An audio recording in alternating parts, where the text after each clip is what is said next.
Running a business comes with a lot of what-ifs. But luckily, there's a simple answer to them. Shopify.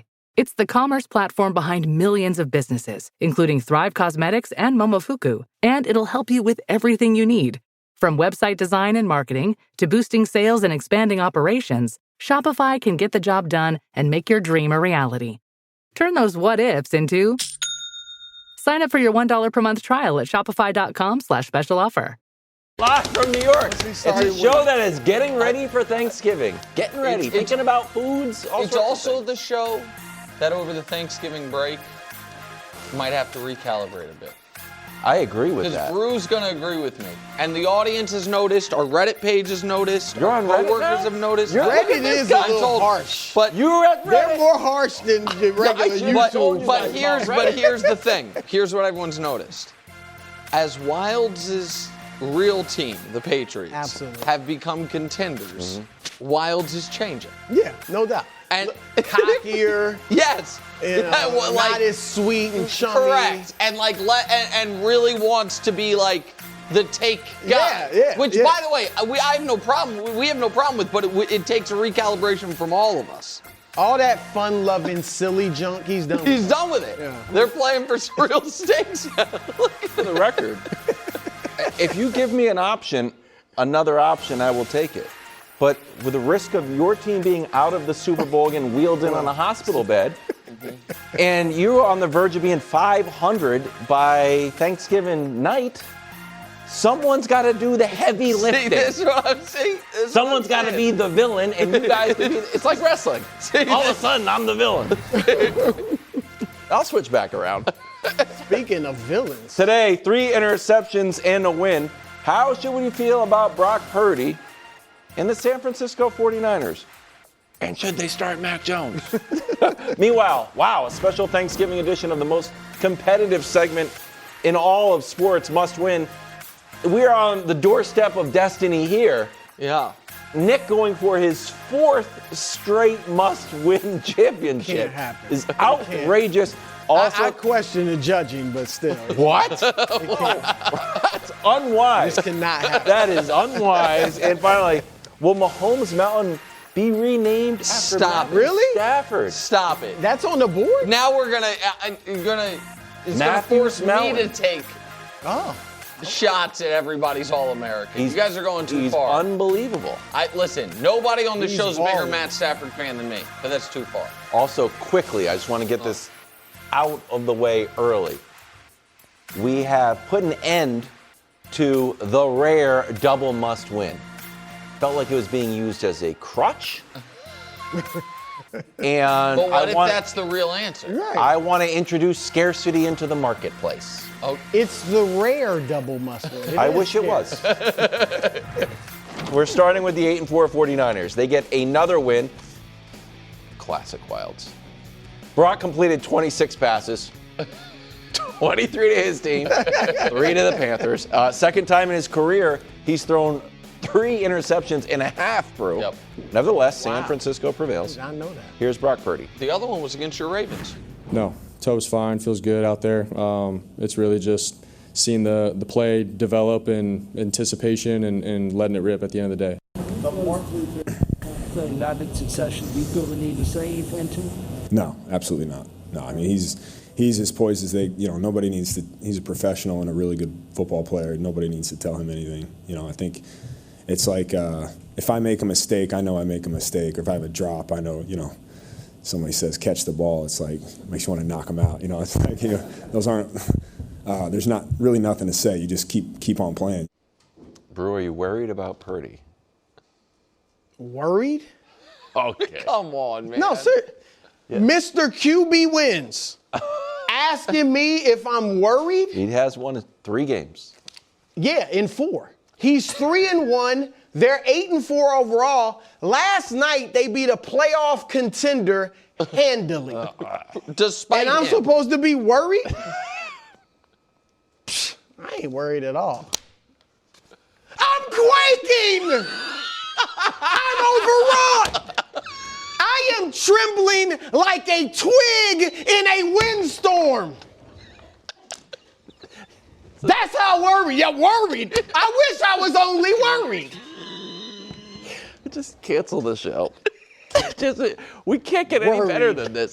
You're the best. You got to be a solo. Google me, Wilds. You're unbelievable. Google me. Check my IMDb page. I don't belong. You don't think a brother can act. I Now don't belong. you do. Now you know. I don't belong here. I need to go to AAA or something. You're the best. Brock, get it together. Get it together. If your toe is bothering you, sit out. If not, you got to make better passes and better decisions because the team actually looks pretty good. Yes. And you know I ride with you, but you're looking like the weak link. And so you got to play better. Brou, I appreciate that. All serious. And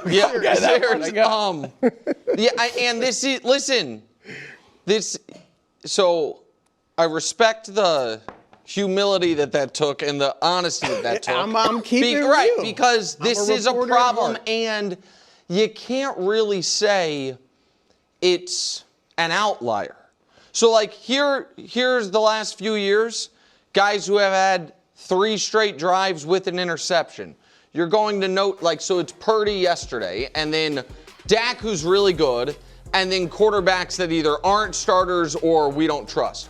So you might say Jameis is appropriate. Like lately, here. that's how Brock's been. Like he has some big plays, but it's like a reckless. It's a great comp. Jameis when he actually This is Jameis with New Orleans, but you're thinking of like Bucks Jameis. Yes. You know what I mean? The guy's like, hey man, no risk it, no biscuit. Even now, I mean, we know if he plays more, that's what's coming. And so the fact that it's happened once, he's done it once, don't have him 5 times, makes it feel like it's an outlier.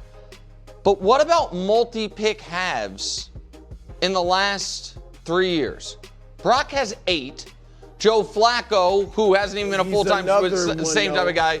And the Prince, who, I'll be honest, has a turnover problem. He has a turnover problem. And so this is my concern because I really agree with the last thing you said. I don't quite know how, other than Shanahan's a brilliant tactician. Big Bob Saleh is, if I had a vote for Assistant Coach of the Year, which exists, that's an award that exists, it'd go to him right now. I agree. He might get it. I mean, he's definitely got to be at the top. I mean, I'm not sure even who's the major contenders, but it feels like the fact that they have lost Warner and Bosa, and going into the year, we were like, the defense has lost a lot of people in free agency, and he's been brilliant. And Christian McCaffrey's out of this world. I don't know how long he can keep it up, but he's out of this world. And then you have this question of, it's unfair to Brock to say, was it a fluke because it was an extended period? But he legitimately played well. He played, there's no question. But earlier, it's the first 2 years of his career versus the last 2 years. And if we put them side by side, you look and you say, oh, is he just, forget the win-loss record, is he just not going to reach the heights that we saw? And if that's the case, if he is still, because you can deal with a bunch of turnovers if you are having as many of the boom plays, but particularly KW with the toe injury and the lack of mobility, which was one of his kind of underrated strengths. Absolutely. Man, if I'm the Niners, I'm on a, if his next game is awful, I think I might have to go to Mac and blame it on the foot. Let me add just quickly, before I know you want to go. You can write 3 touchdowns or 3 interceptions and a half. You might say, okay, that's an aberration, even though he's done it before. Yeah. But he's got 7 interceptions in 4 games this year. If you go back to his last 3 last year or last 4 games, he's got 11 interceptions in his last 7 starts. So this is because, and I'm gonna be honest. When you talked a couple years ago when he was like, I want to be more aggressive and lighted, things like Tom Brady compared himself to, not that he said he was Tom Brady. But he wants to step on people's throat at the killer instinct. He has been more reckless or aggressive instead of just kind of playing within the system. And he needs to go back to that because he's making too many mistakes. So I'm going to show you Purdy's deep passes, but then I'm going to ask you a question. 2025, he is 1 touchdown, 4 interceptions. 2023, I think, is what your kind of line. Yeah, unbelievable. Yeah. Mm-hmm. Yeah. But Brou, what you mentioned speaks to a combination of health and decision making. What part of his struggles are health, and what part are decision making? I think there's both in there. I think a lot of it is health. What I don't know the status of his toe. They said it would be all year. But at the end of last year, he was kind of banged up. And he's banged up quite a bit. We've talked about that. And I think even at Iowa State, I think he was, an aggressive guy that would try to make throws. And that's what McCaffrey was talking about. I like that he continues to do it. Second half last night, he stayed relatively aggressive. They kept him throwing short passes for the most part. But look, I do think he can get it back. And I'll bring up a benching possibly. Because Drew Brees was benched at one point in his career. Kurt Warner obviously was benched. Troy Aikman was benched. At, I think the third year for Brees and Aikman. So Purdy's in his 4th year. I'm just saying you can come back from a benching. If it comes, I wouldn't do it now. But if he continues to throw 2 interceptions a game, then you're going to have to. Those are 3 good examples. Nick, do you mind rattling off the guys who got benched and did not play well? Yeah, I mean, there's 70 others, right? So, those are. But I'm just saying. Your point that it's not possible. A death knell is true. Typically, though, if you're a veteran quarterback, which in year 4 you are, and you lose your job, it is after you've been paid, it is a horrible sign. And here's what I would say. He plays, and I don't want this to sound patronizing, but I guess it will. He plays with an undeserved arm arrogance. Yeah, Baker a little bit. But Baker has a crazy strong arm. Yep. Baker has some other weaknesses, whatever. And Flacco is a guy. Flacco, you know what I mean, has, I don't know if he still does to a degree. He plays a style of a guy that's like, man, I don't care that he's covered. I'm going to rip it in there. And certain guys, Brett Favre is the pinnacle example of that, right? And then there's the anti-example of that is Jeff George, who had as strong of arm as Brett Favre, but just made awful decisions. I don't know of many quarterbacks that I've seen in my lifetime that play that style without having a strong arm. And Purdy, even when at his peak, biggest defender, nobody was like, man, that guy's got a cannon. Yep. It's that his processing, decision-making, accuracy, timing, those things. And so that is what is so odd to me. Even if you remember, I think it was 2 years ago, it might have been the first game of the year, the touchdown pass he threw that Shanahan said that's the worst decision he's made when he was here. I love that pass, actually. Right, but that's part of what, again, McCaffrey was referring to. And so, but he just has, can't make the mistake. It does, I don't want to say he has bought into the hype because it is unfair, even though I've been a lifelong skeptic of his forever, to call it hype. Because it wasn't hype. There was, he was top 5 in MVP voting. They made a Super Bowl. It wasn't make-believe.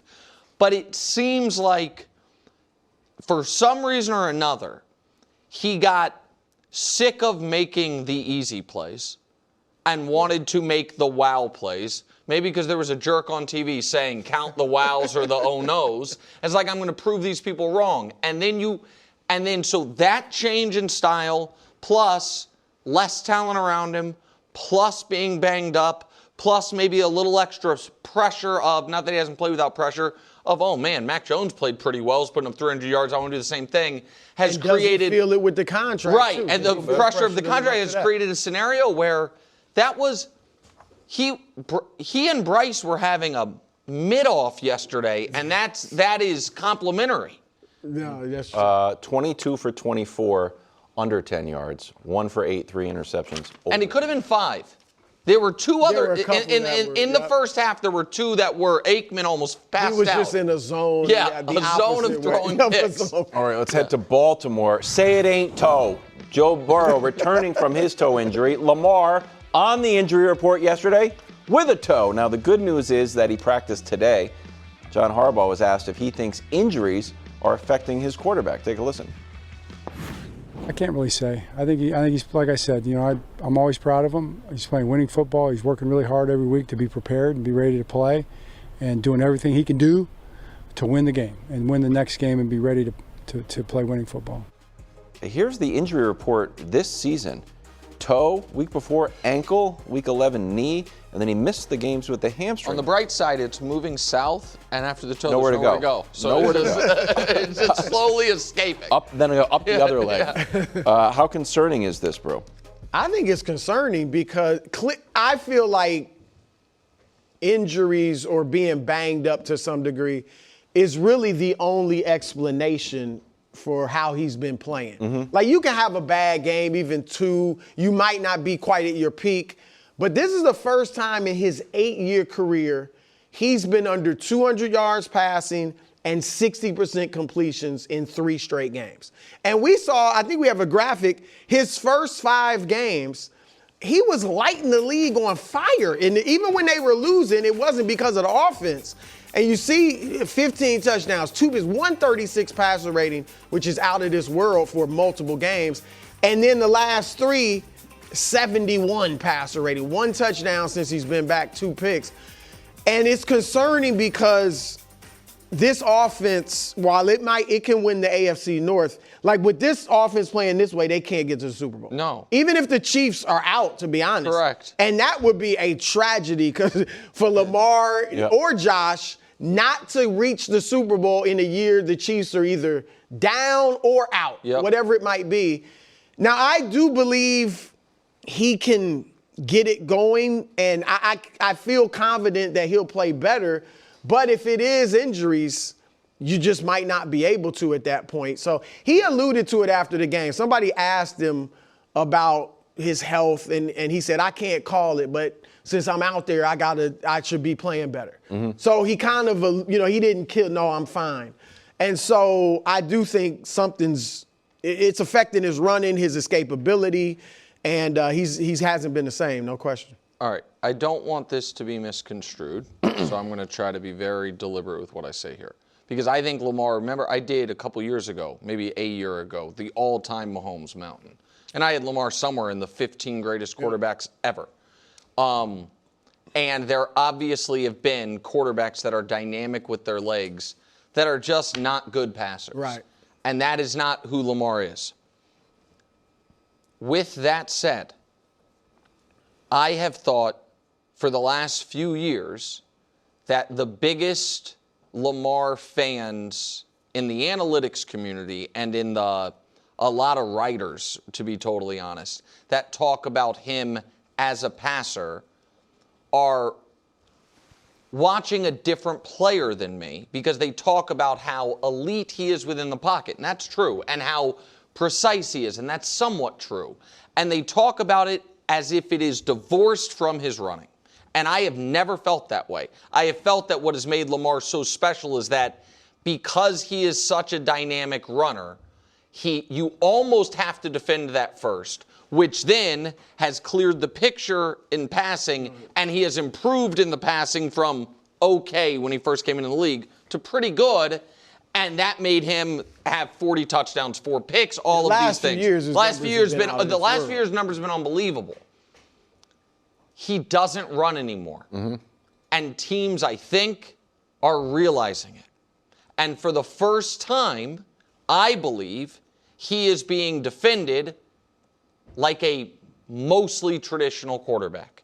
And I think he's struggling with it. So I think that... So you think the injuries are affecting his running? I think he was already paring back on the run. Right.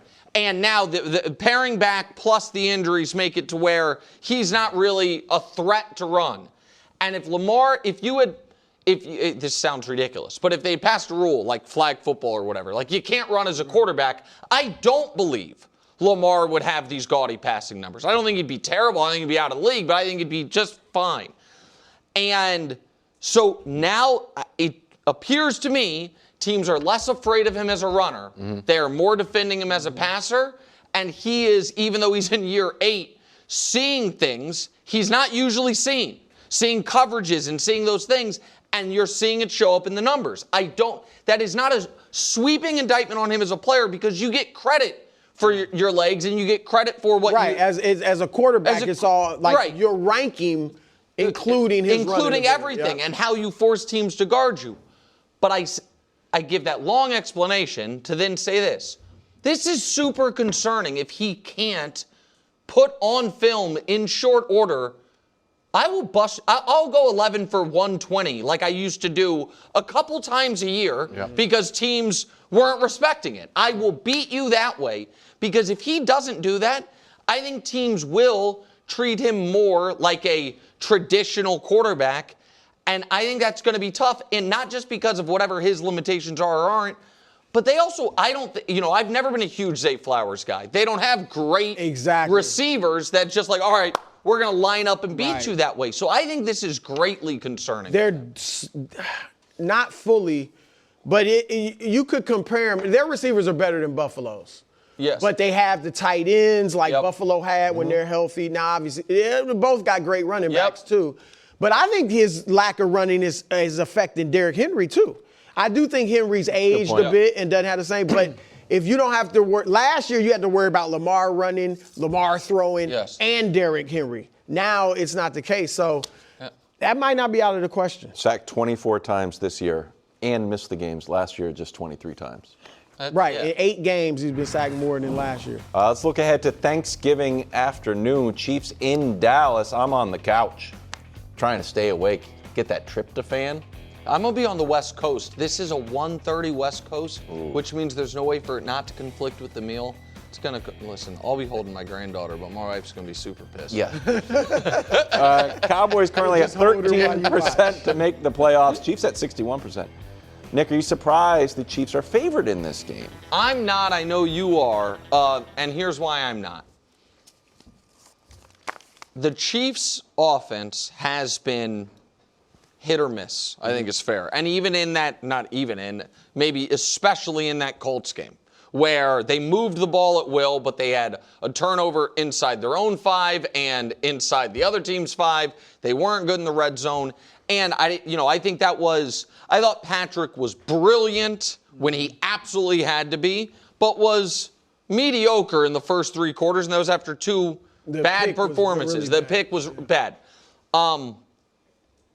But they have carved up bad pass defenses.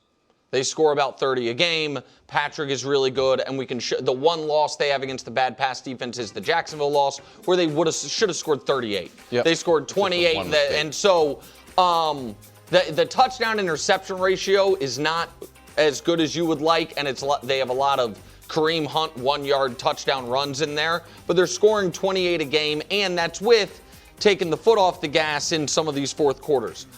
I respect Quentin Williams a ton and what he has added to the Cowboys defense, and I think that, and you can say, well, the Bills don't have a good defense. The Bills don't have a good run defense, and the Chiefs didn't even try or maybe couldn't take advantage of it. I don't trust the Cowboys' back end. And the Cowboys themselves have been like, we built a team to stop the run. Okay. And so I just think that while I think the Cowboys, when they have the ball, can do real damage, I think Patrick against this pass defense presents a ton of problems for Dallas, and I think that's why Kansas City's favored. I also think, look, both teams' backs are against the wall, must win, literal must win for both. Who you taking in this? Patrick Mahomes and Andy Reid, or Brian Schottenheimer and Dak Prescott?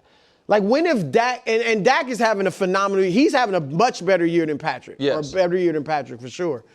But his history is not that he goes crazy and delivers in big games. I'm not saying he hasn't ever done it, but we know his playoff record, 2-5, I think. And Mahomes, I mean, that's his legacy, delivering in big games, big moments. So I just think with that, the Cowboys haven't won 3 straight games since November of 2023. So I just feel like we saw it a week ago, not even, but last weekend, where the Chiefs absolutely had to deliver, and they beat one of the top teams in the AFC. At the time they played the Ravens, that was viewed as a huge game. The Chiefs had one of their best performances. Same thing, against Detroit. That's a big game. Now, I know they lost to Buffalo, which they always do, but they lost to Philly and Denver. The big game they didn't step up in was Denver. That's that's the big and game. Philly, they played where they lost. I mean, Denver, they were close too, but I just think that you in a close must-win game for both teams, you got to take the Chiefs. If it's a shootout, do you think the Chiefs win it? I think they can. I mean, Mahomes, I just think is capable. Until they are buried, it's hard. You can't write them off. I agree. But you like Dallas. I like Dallas, and it's a little bit of vibes, a little bit of I think it's going to be a high-scoring game, and I just really trust Dallas to deliver. George Pickens has 144 and 146 the last 2 games. The Chiefs are a little bit better than 500. They're 1-4 on the road. I think this Thanksgiving game in Dallas, Cowboys are going to be fired up. The Thursday night game on the road, 11 Thursday night games, not count. I took out Thursday games. Thursday games. Yeah. I took out Eagles. Chiefs. Yeah. Eagles, Cowboys. Cowboys for the opener. Yeah. Home team is 8-3.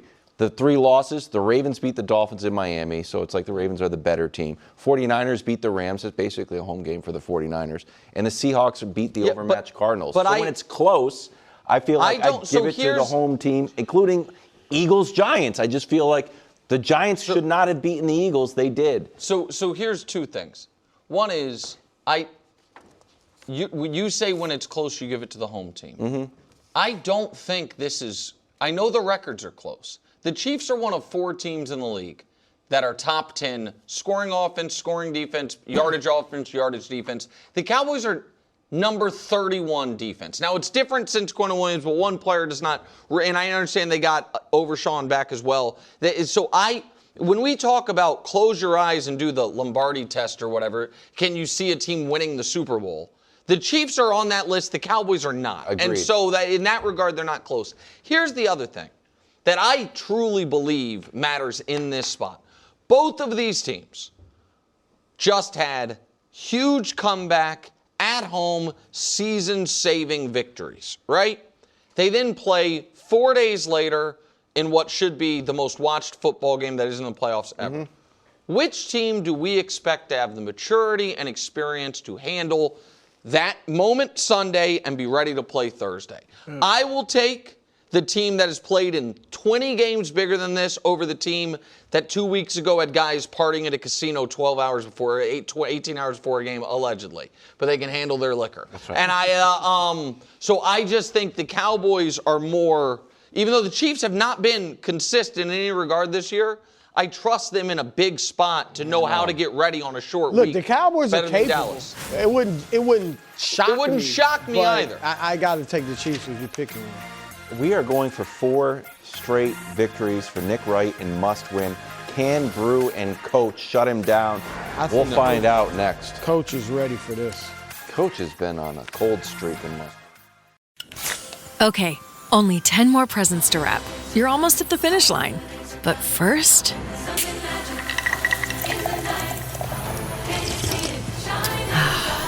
there, the last one. Enjoy a Coca-Cola for a pause that refreshes. Coming up on Black Friday, live at 10 a.m. Danny, Greg, Willie, and Coach looking great. Bunch of leaves. That is a great graphic. It is a great picture. Special episode of First Things First OT. Right now, it's a special episode of Must Win. Nick Wright going for the unprecedented 4-peat. Unbelievable. We're starting shaky judging, Coach. with Packers in Detroit. This one starts at 11 a.m. Eastern on Fox. Just putting out the shrimp cocktail in the Wilds family. Dan Campbell, just 1 win in 4 Thanksgiving games. Remember last year, got close in that Bears game. Nick, we'll start with you. Since you're the reigning champion, you can pass or play. Thank you. Obviously. Who is this a must-win for? I'm going to pass to Coach. Wow. I didn't know you go could pass. second. You can't. I can pass wherever I want. Anywhere he wants. Wow, But it still goes another new clockwise. twist of the must-win game. I'm going, this is absolutely a must-win for the Lions. They haven't won 2 in a row now in 6 weeks. They've struggled against Philly to score, and this is after we make the big announcement that we're going to change coordinators. The head coach is going to call plays. They light it up against Washington, and then they fall back down to earth. So they struggle there. They struggle against the Giants. They lost to Green Bay at the start of the season. Didn't score very many points there either. They're 4-1 at home. They're currently 8th in the playoffs. It's obviously a must-win for them. It's obviously not a must-win for the Lions. It is, however, a must-win for the brain trust of the Green Bay Packers. A story that we discussed 3 weeks ago, and then thanks to a couple unimpressive wins against unimpressive teams, it's gone by the wayside, which is, wait, are Matt LaFleur and Brian Gutekunst on the hot seat? No contract extensions, the Super Bowl or bust expectations, the trade for everybody's All-American Micah Parsons. If they lose this game, week 1, which is the high watermark of their season, feels like even more of an aberration. They then fall to that dreaded 8 seed trying to just sneak their way into the postseason. And if this Packers team misses the playoffs, all the local reporting seems to imply, if not outright say, Matt LaFleur might not be back next year. So it's a must-win for Matt LaFleur and his boss, Brian Gutekunst. Wow. Wow. What a start. If you had followed my advice and checked my IMDb page between the break, you would have seen a lot of the characters I played are rebels. Can't be controlled, can't be tamed. So in that spirit, double must win. We banned double must win. Right out of the gate. For the Lions, they need their swagger back. Dan Campbell brought swagger. That's been the whole thing. We're the measly Lions. We're no good. We're terrible. Matthew Stafford, Calvin Johnson, Ndamukong Suh, Barry Sanders couldn't win here. He brought swagger, but that swagger is gone. Did it walk out of the door with Ben Johnson? You scored 9 points against the Eagles, and you barely beat Jameis Winston. Your linebacker got run over by Jameis Winston. They need their swagger back. And for the Packers, J-Lo has to be because nobody believes in him. They think he's the reason they won't get to the Super Bowl. Double must win. I was trying to introduce scarcity back into must win. I said no double must wins. I was proven wrong. Right away, Brou with the victory. Right out of the gate. Unbelievable. Unbelievable. You know what, Brou? You earned it. I'm proud of you. Bears in Philadelphia. Caleb versus Jalen. A brilliant offensive play caller who hates the push versus Kevin Patullo. Strength of schedule, not close, but the records are. Both teams 8-3. Points. The nod goes to Chicago. Defense, nod goes to the Eagles. Turnovers, differential. The Bears are feasting now. That's why they're okay. Well, 26 points a game is pretty good. Yeah, the defense 16 turnovers. Yeah. Too many. Turnover. It's just. Yeah. It seems not sustainable, but with Chicago, Peanut Punch, that team that made all the way to Super Bowl. Your section? No. I'm just helping out. No, it's me. Oh, I'm sorry. It is you. We're going clockwise. I'm sorry. It's going clockwise. It is I got lost. I apologize. It is Nick. He leads off. I get this thing Listen, under control. The easy answer and the answer I assume one of them are going to go with is something about the Eagles having to get the offense back on track. A.J. Brown, Nick Sirianni, Tool something. Eminem. The real answer, and Wild, you know this is a must-win, first and foremost, for Ben Johnson, who this offseason did everything but walk up the rocky steps and spit on him. That's true. Take a hammer to the Liberty Bell, put another crack in it. Another hammer. Yeah, exactly. When he said, I like explosive plays. Much less we did see just this past weekend. I don't know who tweeted it. Someone very smart, likely handsome, tweeted it. An explosive play from the tush push when the Pittsburgh Steelers turned it into a 50-yard play against these Chicago Bears. Ben Johnson's locker room post-game speeches, they border between corny or inspirational. You've got to beat Nick Sirianni and the Philadelphia Eagles, who you baited this offseason into running even more tush pushes against you. It's a must-win for Ben Johnson and his boy genius reputation. Wow. Well, it is a must-win for the Bears, but not for those reasons. It's a must-win. Who are they? Like, one of the mantras of this show is not the standings. 8-3, okay, that's nice. So what? Who've you beaten? You beat one team with the winning record, Pittsburgh, and that was with the backup quarterback, Mason Rudolph. Can you beat, last time you played a team with a winning record, they beat you with Tyler Huntley and beat you badly. And the time before that, you played a team with the winning record, they beat you by 31. So you can beat up on the little chunk change in the league, but how do you stack up against playoff teams? Because that's where you're trying to get. And 4 of their last 5 games after this one are against teams with winning records. So they got to prove to themselves, not just us, themselves, that they are a legitimate team. Excellent. I really liked yours. Thank you. I think yours was excellent. And I agree with you. I think this is obviously a must-win for the Bears. And it's for the reason that you talked about. They've won 8 out of 9. They've won 4 in a row, but they haven't beaten anybody that's had any sort of significance. And if you want to be taken serious, you got to beat someone who is serious. And this will be their first opportunity to do that. And at this point, with Caleb, it's up and down. Has he turned the corner? Has he not turned the corner? Nobody knows. And until he shows and can prove that he can play with the legitimate contenders in the league, we're just stuck where we are. We were looking for must-win for the Eagles. No points awarded. What? I'm sorry. I would have given it to Brou. I thought. Thank you, Coach. Coach is just trying to prevent the dynasty.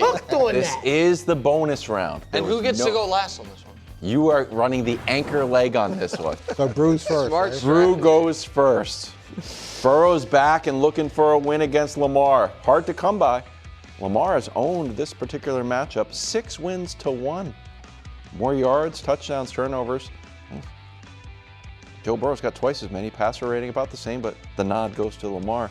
This is your guy. Who is this a must-win for, Bro? This is a Lamar must-cook. We must see old Lamar. They've won 5 straight, and nobody's been that impressed with the offense. We're worried about the offense, right? Lamar is 10-1 against the Bengals. 6-1 you had against Burrow. 10-1 against the Bengals. He has owned them. And they need to blow them out. This is the worst defense in the league in every way. Total defense, scoring defense.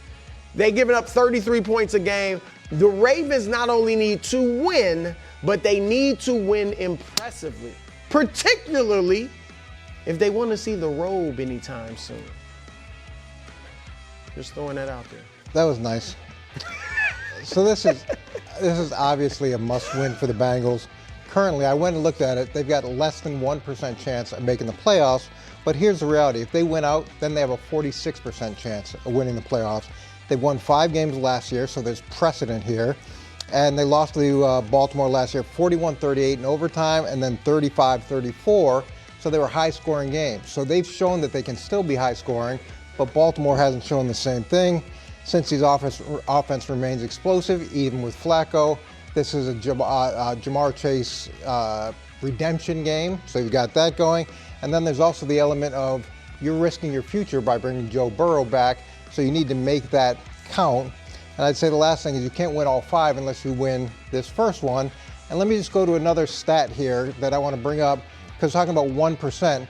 So just take a look at this. So here's the must win. Right now it's 9-3 for Coach, 9 wins to 3 wins for Coach and Greg. But look over here at Upset Alert, the extensive lead that we have. So I'm not saying there's a conspiracy, but since we have that lead and Wilds is the judge, there may be a little must-win bias. So similar to my 1% chance for the Cincinnati Bengals, that's similar to the chance that Greg and I have on a weekly basis, which I just thought we should all be aware of. Wow. Coach. Feels like a little bit of a low blow, but Not really low. It did feel that way. I wouldn't impugn the integrity of the judge. Not impugning. And I'm just attempting to be, nimble on my feet. And Coach, what do you say about playing a game the way it's being officiated, doing business as business is being done? Mm-hmm. Now that I know we're a little loose on the regulations, I'm going to give you my real answer. This is more so than any of the other games, and obvious to everyone. A double must win.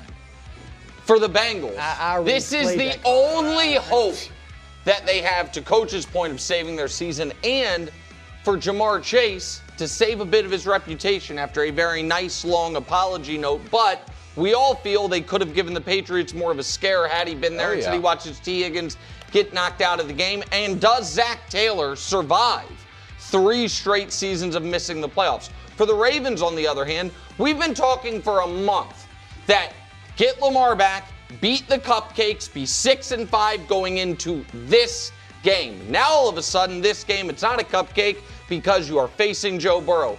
If you lose to Joe Burrow and the Bengals in their first game back, you give them life to make the postseason. You squander your 2 days of a lead in the AFC North, and we start wondering, could it possibly be that removing Papa Shot didn't fix a professional football team?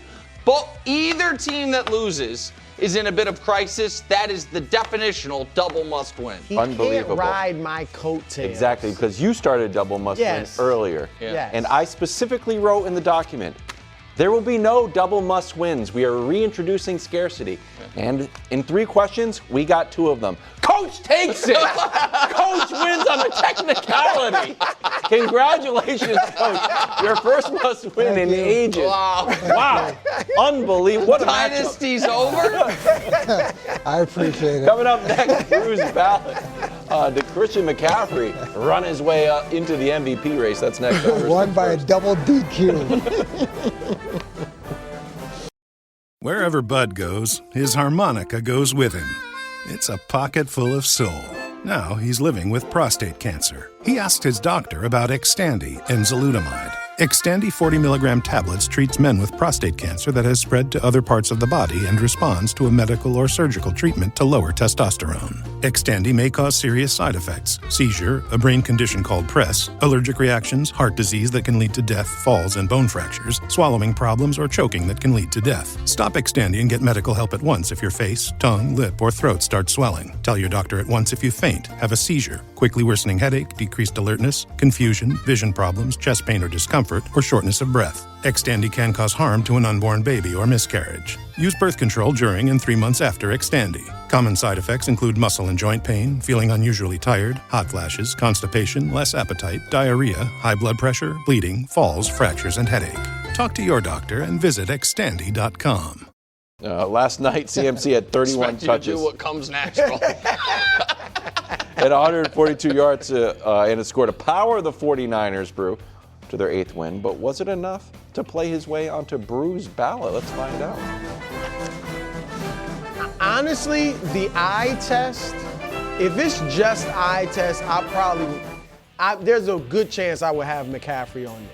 Yeah, because they've got the wins and he's the engine of the offense, but his numbers are weird. I don't think he's even averaging 4 yards a carry, so I can't. It's just all the touches. Yeah. So he's been great, though. But, Coach, I don't care what Wild says. Myles Garrett.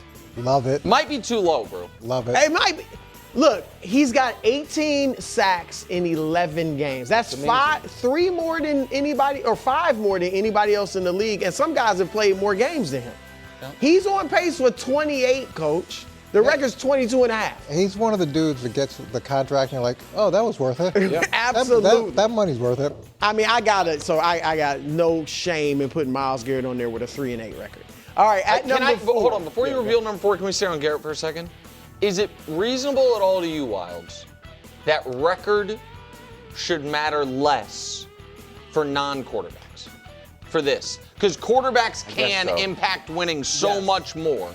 It's so if you're a defensive end and you have the number 1 defense and you are having that type of year, that the fact that your offense has just been incompetent for the better part, not all of, but the better part of 50 years, shouldn't be held against you? Yes, I don't want to own this spot on the Monopoly board. The Myles Garrett detractor. I don't want. It's like the Baltic Avenue. I don't want it. But it's just he had 5.5 sacks against the Patriots, and we scored 30 points, and he wrecked the game.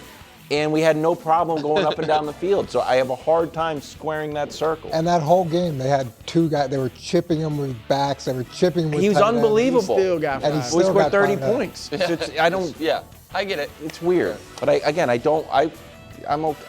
think he should win the MVP. And this is a slot where it's not like you're not gonna win it. but we're just going to give you that recognition. Okay. Number 4, Jackson Smith and Jigba. Now, he's still on pace to be the first 2,000-yard receiver ever. He's the only receiver with 35 or more catches to average 16 or more yards per catch. That's huge in today's game. You don't see a lot of guys averaging a ton of yards per catch if they get a lot of catches. So, all right, at number 3, Jonathan Taylor. I know he didn't do, much against the Chiefs. I'm shocked. I am really enjoying this ballot. Thank you, Coach. Thank you. I mean, look, I get it. He didn't have a great game. They shut him down. But that just showed most of the 3 games they've lost has been because the defense focused on him and shut him down. And you see, he's clearly the most valuable player on the team, having one of the best seasons in the league. So the loss helped him a little bit. And they also didn't. I had him 3 last week, but I don't think anybody's played well enough to take his spot. And in fairness to him, the Indianapolis Colts shut him down. They stopped they giving the stopped ball giving, in the second half. To me, a player like that you keep giving the ball to because he's probably, even though there's 8 in the box, he's probably going to make someone miss and make a dynamic play. You get talked out of giving a player like that the ball, it's a win for the defense no matter what.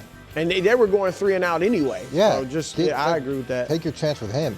At number 2, Wild, your guy, look, you said it last week. He's not, at least for the most part, spectacular. He doesn't. He has some great plays here and The there. pass out of the he end does zone have wild on 3rd moments and for 13 sure. was spectacular. It makes it look easy. But it's just kind of plain at times. But look, a young team, 10-2 record, best record in the league.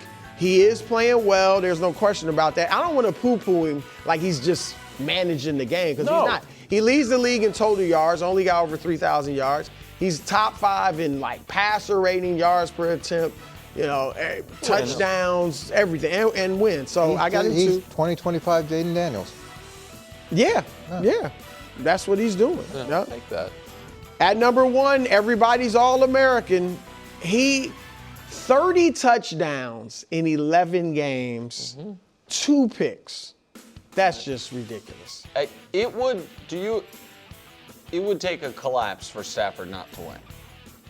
Yeah, and you got enough time for a collapse. I don't think he will. But you know what I mean? You do. There's do not have 2 enough weeks time. left. In a weird way, did Darnold's 4 interception game help in Jigba? Because it removed Darnold, it feels like, and now we just feel like we're giving him the credit for it. Yep. Can I ask one other question before we go? Any thought of Jahmyr Gibbs? Yes, but just looking at the overall set, because he saved them this weekend, obviously. But I just think looking at the overall numbers, his numbers aren't close to historic. Yep. They don't give him the ball enough. I mean, you got Montgomery's good too. But he is spectacular. I mean, he's one of the top backs in the league without question. But, it was a thought. But I just feel like Taylor, just for the consistency.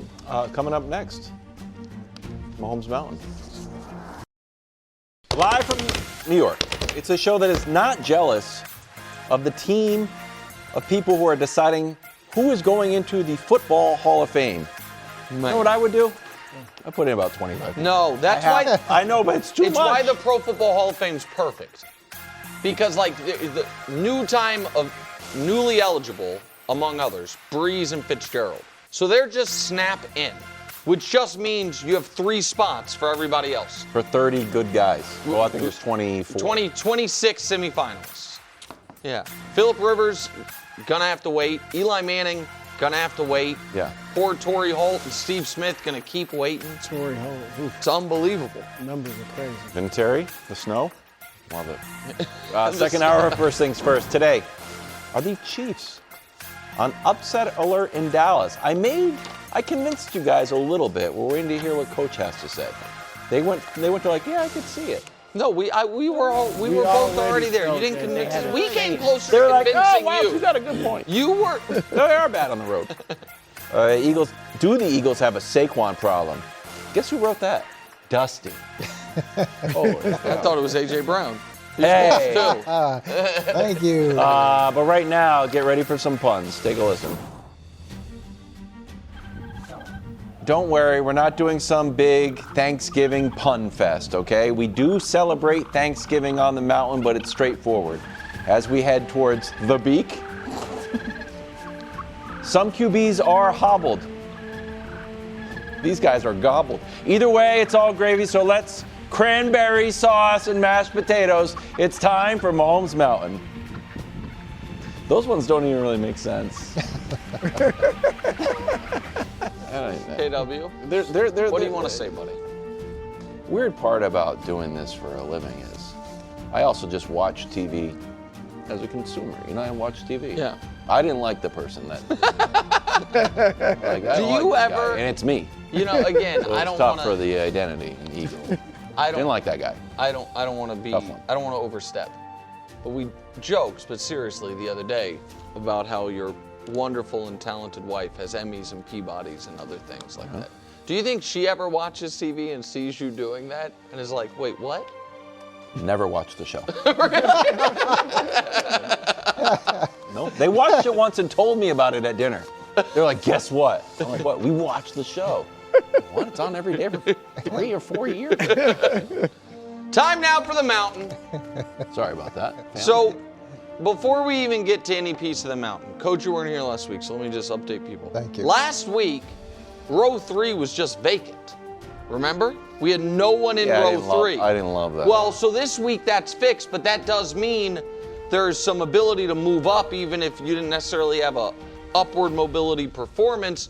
But also, as you will see from who's off the mountain, we have a lot of quarterback injuries still. So we might be in a bit of a quarterback crisis again. So here's who's off the mountain. Can we show it? The top 2 rows, 7 starting quarterbacks are off due to injury. Now, Burrow, luckily, is back. Rodgers, we think, will be back soon. We hope CJ could be back this week. Jackson Dart should be back. But Jaden might be back. Jaden could be back soon. So, but man, oh man, it's a lot of guys. The guys who are off the mountain but healthy. Here's the thing about them. They're not starting quarterbacks in this league anymore or ever. 9 is not going to work out, JJ. I'm sorry. JJ McCarthy, Marcus Mariota is literally a backup. Geno, get to a better place than Vegas, Geno. It hasn't worked out. And Tyler Shuck, it's not working out so well. Which makes the 7th row rough spot if you barely staved off being off the mountain. What a first 3. Brock, the Prince in a win, but we saw Brock and the Prince had very similar wins. They are right. They keep winning. They keep winning, but it's ugly. A lot of money. A lot of money between them. More than $100 million a year combined between them. Bryce, there's 6 games away from having to make a decision on Bryce's 5th-year option. I think I know which way they're leaning. Shador gets on the mountain. Gets on the mountain. Tyrod Taylor, in a loss, gets on the mountain. Joe Flacco, probably about to be off the mountain. He's going to give the job back. It's fine. Mason Rudolph, I didn't hate his performance. I thought it was fine. He's on the mountain. He played well enough for him to win. We're in a bit of a quarterback crisis here, as you're going to see in a moment. Row 6. A lot of people moved up. Daniel Jones had every opportunity to move up. It was all out in front of him. But whenever the commentary after a game is, you know where that team really screwed up. Putting the game in his hands, you're not going to move up. Davis Mills was fine Thursday night against Buffalo. He moves up. Cam Ward, from literally forgotten to be placed anywhere on the mountain to row 6. Whoa. Look at Cam Ward. Making it work. He was actually, I thought, the second half against Seattle, now they probably let their foot off the gas a bit, were some of the better drives of his career. Shout out to him. Tua moved up without playing. That could be the key to Tua moving up. Jacoby Brissett keeps you in it. Fresh off a 47 completion game, had him in overtime. Bo Nix bye week stays where he is. So here's what I mean when we're in a bit of a quarterback crisis. So show row 5, and I'll address it in a moment, but you'll see on the far right is Tom Brady. And here's why. I was wondering what that. Well, I saw this clip before the game, or during the game, of Brady playing catch with A.J. Brown. And I said to myself, are there 15 guys better than, is anyone beneath Tom Brady on this mountain? with their teams if they were allowed to. Show the mountain again. If they were allowed to, be like, all right, just for the rest of the year, Sean Payton, you can switch. You can get Tom out the booth. Super Bowl. Hey, Indy, just for the rest of the year, you can switch. It sounds ridiculous. He should be higher up. I mean, he's 48 years old, looks great. Again, he's not going to happen. We love to have him at Fox. But I just saw him throwing football. I was like, he's got to be on the mountain this week. Baker stays where he is. Again, you could argue he should drop, but I don't know who he's going to drop for. Like, this is, if you're a legitimate starting quarterback, row 5 right now seems like about the floor. Nix could take a spot. Jones could at some point, but Jones had a bad game. Nix was off. Justin Herbert was off this week. Jordan Love, another game. Jameis got to be a starter next year. Jameis is so much fun to watch. Jameis just has to be a starter somewhere. Somewhere he's got to be a starter. Yeah. Now to the top 10. Too much respect for Lamar to drop him. It was potentially a drop-worthy performance, but he had already dropped because row 3 was vacant, so that's a fair spot for him. Jared Goff moves up. Jalen Hurts. I didn't think he was the problem. I thought he played, I thought he had the 2 rushing touchdowns, but one was a true, quarterback-driven run that I thought was really good. I thought he threw the ball fine. I know, Coach, you feel like he threw it too much. He's not calling the plays. And contrary to Wild's propaganda, Caleb played well. He had one goofy play. Nobody denies it.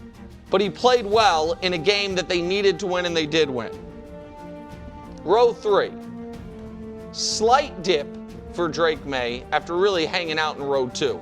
Drake May's last 3 weeks, not great. This past week, 19 offensive points against the worst defense in football. The pick 6 that for some reason Kevin Wildes liked, but no one else did, he drops just a bit. Josh Allen, I know it was Thursday night, but he was brutal, and it wasn't all his fault, but he has to, fair is fair, he has to drop. And Sam Darnold, somebody's throwing Jackson Smith and Jig with those passes. Sam Darnold moves up. Row 2. Dak Prescott, who's playing the quarterback position, the second best of anyone in the league. And Patrick Mahomes, who is now 7-0 in his career in overtime games. 20-18 in games his team trails by double digits, and just had the largest fourth quarter comeback of his career to the tune of about 350 yards in a game against a team that everybody told me all week was super dangerous and could go to the Super Bowl. And then atop the mountain, for the 3rd, maybe 4th consecutive week, won Matthew Stafford and his 30 touchdowns and 2 interceptions. That coach is a perfect addition of Mahomes Mountain. I do love the Brady edition. I think that's probably the best edition I've seen you make in a long time. But I have an issue with where you have Patrick Mahomes. And I know you're dinging Drake May for his pick 6, but Patrick Mahomes throws a pick that goes down to the 3-yard line. Who made the They score on the very next play, or the 2 plays later. So you've got that. But my issue with Patrick was later in the game. And if you go to the final drive of the game, so it's a nice drive, it starts at the 5, but they get down, they've got 1st and goal from the 3-yard line, and the reason they're going in overtime is because Patrick Mahomes couldn't score. And I don't know if we have the play available and it's not drawn up, but that 3rd down play where he takes the sack, you're going to see Travis Kelce breaks away from the coverage, he's wide open, but Patrick's in the pocket. He's looking initially to try to get this underneath route. It's not there. Kelce's going to come clean here, but he goes backside. It's just the fact that they had 1st and goal from the 3, they ran the ball, they get stopped, then they have the incompletion, then they have the sack, then they have to go to overtime. The reason they're in overtime, I understand that. But also, let's take a look. I know this is a rich tapestry, so let's take a look at the rich tapestry that Patrick Mahomes has painted over the last 3 weeks. So this is only the second. That's why he had dropped so. This is only the second time in his career where he's had 3 consecutive games with under an 80 quarterback rating. The last time it happened was 2021. He's got 3 interceptions and 1 touchdown in that period. He's 1-2. He's been sacked 10 times. So yeah, they won in overtime. That's positive, but they shouldn't even have been in overtime. The Patrick Mahomes we all know and and respect would have scored typically if he wasn't in this drought that he's in. Where did you say that drive started from? The game-tying drive? Where did you say it started from? The 5? It started from the 5, and I give him credit for that. I understand that completely. It doesn't sound like a lot but of credit. we get down to 1st and goal from the 3-yard line with the Kansas City Chiefs and Patrick Mahomes, and we got to kick a field goal. That's not what we've been used to. And I was at halftime last night.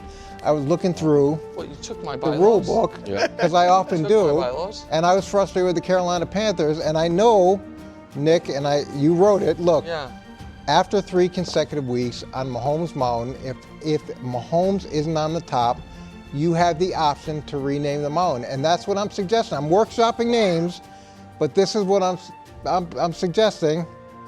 I think we should go with Matty Wood. Okay, I like it. It's a little bit of a workshop, but I would have. If you were going to go with someone, I would have gone with Stafford Summit. I know Stafford Summit was part of the consideration, but I think we have to give an ode to Hollywood. I get it, Coach, but you're right, and the bylaws are the bylaws. The bylaws are the bylaws. The most important. I've read them front to back. And you said it. We can't run it back in real time, but you said the most imperative word you said was option. I have the option to rename Mahomes Mountain. Yeah. I'm choosing that. Okay, that's fair. Brou, go ahead. It doesn't say it's your option. No, read it closely. It says, I studied it last night. Read it a bit closer. I think, man. Go ahead. I agree with you, Coach. I think Mahomes should have been lower. I think he should have dropped a little more. But I'm going to focus on Caleb. Now, look, he's having a nice year, a solid year, and he's showing that a star, he might be a star, maybe a superstar still on the table. So it's been a good year for him. I'm not trying to ding him or anything like that, but I do think he should be lower, one level lower. I would put Baker, Herbert, or Love ahead of You Caleb. would have killed me. If I raised Baker after this week, you would have killed me. I just think I would take Baker. I know he didn't have much of a week, but I would trust him more than Caleb. Now, Caleb doesn't throw picks. That's the one thing we all certain about. He doesn't throw interceptions, and you talk about completion percentage, it's not, I get it, but his is so low. That part's he's below 60%. That part's true. The last 4 games, he's been below 59% in each of his games. So he leads the league in bad throws, and so his accuracy or inaccuracy is an issue. He leads the league in batted throws as well. So he's just, he's kind of hit or miss. He ranks 20th, Coach, in touchdown percentage. So he's only got 16, but he throws it a lot, but only 20th in percentage. 17th, and I know a stat you love, yards per attempt. Yes. I'm going to keep digging you with that. And he's 20th in passer rating. He is actually below the league average in passer rating. So I just think, look, they're winning. They haven't played a tough schedule, but they are winning. I give him credit for that. There's definitely been a lot of growth with Ben Johnson, but I just don't think he's there yet, where that would be, top 10? So here's the thing, because I knew you were doing Caleb. I didn't know who you were going to say to replace him with. I didn't think it'd be Baker, because Baker just had, it's about your whole season, but this most recent week has a real impact on this week's rankings. Herbert didn't play. Jameis we raised incredibly, and Tom Brady's been retired for 3 years. So I assume you were going to say, yes, if you want to say Brady should be up higher, so be it. I assumed you were going to say Jordan Love should take his spot. So I did have them prepare Caleb versus Jordan Love, because I think those are the most obvious comps here. So team points is Caleb, completion percentage obviously is J-Lo, yards per game is Caleb, yards per pass is J-Lo, touchdown to turnover is Caleb. So the argument I would make is I think they are having roughly equivalent seasons. And so if one guy is coming off an ag game and the other guy is coming off a 3-touchdown game, to me feels fair. I would say, though, Caleb has far better weapons. Everybody loved the Packers' weapons going into the year. We had a whole argument. They don't have a legit number 1 receiver. They lost their best tight end. They don't have a legit number 1. They got a bunch of 2s or 3s. Agreed, and Caleb's got some potential. They don't number 1 have receiver. the Tucker Kraft, I would argue, is maybe the best weapon on either team, but he's now out. But Jordan Love had him for most of the year. He doesn't have him moving forward. I just think Caleb's year has maybe been a touch underrated is my argument. He's coming off, I thought, a really good game despite the yakety sax And in moment. fairness to Nick, when Micah went there, everybody assumed that was the missing piece for the whole Super Bowl puzzle, where the Bears it was just like, can they survive? Can we make progress? KW? I didn't know Coach was going to go this hard at Mahomes, so I don't want to make it feel like a gang-up session on Patrick Mahomes, who's a friend of the show. That being said, I would flip Drake May and Patrick Mahomes. Again, it's a rich tapestry, but these are just the raw numbers, and Drake has him beaten in, obviously, team wins, completion percentage, yards per pass, TDs close enough, and passer rating by a decent margin. And then Mahomes went into this year and like, you know what I want to do? The deep ball. Oh, Drake's been better at deep passes. There's no question about it. He's been amazing. So this is on deep passes, 5 touchdowns, no interceptions. No Mahomes question. hit and miss. The passer rating is out of control. And one of your arguments for moving Mahomes up is that he battled out from a deficit. Well, part of the deficit was his fault. Drake May was battled out from a deficit too, but I'm not mentioning it because he caused the pick six, the first pick six of the year. I do give Mahomes credit for 2 tide-turning tackles that Drake May has yet to make. So listen, since we've now referenced it on a few shows, let's show the Drake May pick six that yesterday caused such the kerfluffle on the show. Because all I said was, that's a really bad play. That I don't think that is any better of a bad play than Caleb's fumble touchdown. And for some reason you said that's like a normal bad play, so it's okay, but Caleb's is a funny bad play, so it wasn't. I thought one was a physical mistake, and I thought the other one was a decision-making in the end zone of trying to outrun TJ Watt. I think the tight end, Hunter Henry, was supposed to be wider and inside the numbers, which is why he threw the ball where he threw it. Boom. Okay, so I thought you might say that something about the physical mistake piece of it, which is why, because we're not talking about Caleb, we're talking about Drake versus Patrick. Because the one thing none of your graphics included, and none of those passer rating stats or yard stats or touchdown stats or turnover stats will incorporate is this. Drake May, as great as he's been, and listen, I'm a Drake May guy. I'm beloved in New England. Everybody knows that. That's true. His propensity to take brutal sacks has been a problem for them. Now, some of that's on the offensive line, no doubt about it. But those are significant negative plays that because he takes them, hold on, Coach. I'm not doing anything. Coach, because he takes them instead of throwing the ball away, his completion percentage is crazy high. His passing stats stay elevated because the sack, unlike college football, doesn't hurt your yardage. And so when you look at another Mahomes versus Drake May comparative full screen, yards per game is to Patrick. The touchdown to turnover ratio, barely, but it is to Patrick. And the sacks are to Patrick. Now, all the other stats you mentioned, completion percentage, yards per attempt, and obviously team record is to your guy. Yeah, we play one more game too, just to be fair.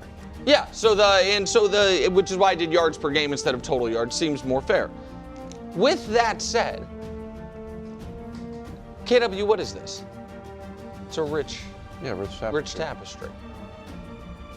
And after what I would consider one of Drake May's poorer performances. It was 294. And it's just, again, but from all the other stats you were showing us, the touchdowns, the turnovers, the yards, this was one of his, or pass rating, one of his poorer performances. And after a Patrick season-saving performance, I think it's okay to ding the young guy just a bit.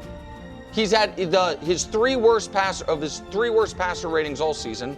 2 of them have come in the last 3 weeks. It's the 2 weeks ago, I forget who you played, and then this past week. And Coach, what do you want to say? Patrick Mahomes has three of his worst passer rating in a row since 2021. Coach, he's been sacked 10 Coach, times in the last 3 games. Coach, you showed us this. But I mean, how are you killing Coach, Drake May I'm not killing Drake May at all. He's doing the old Drake May's completion percentage, even though he was throwing the ball away.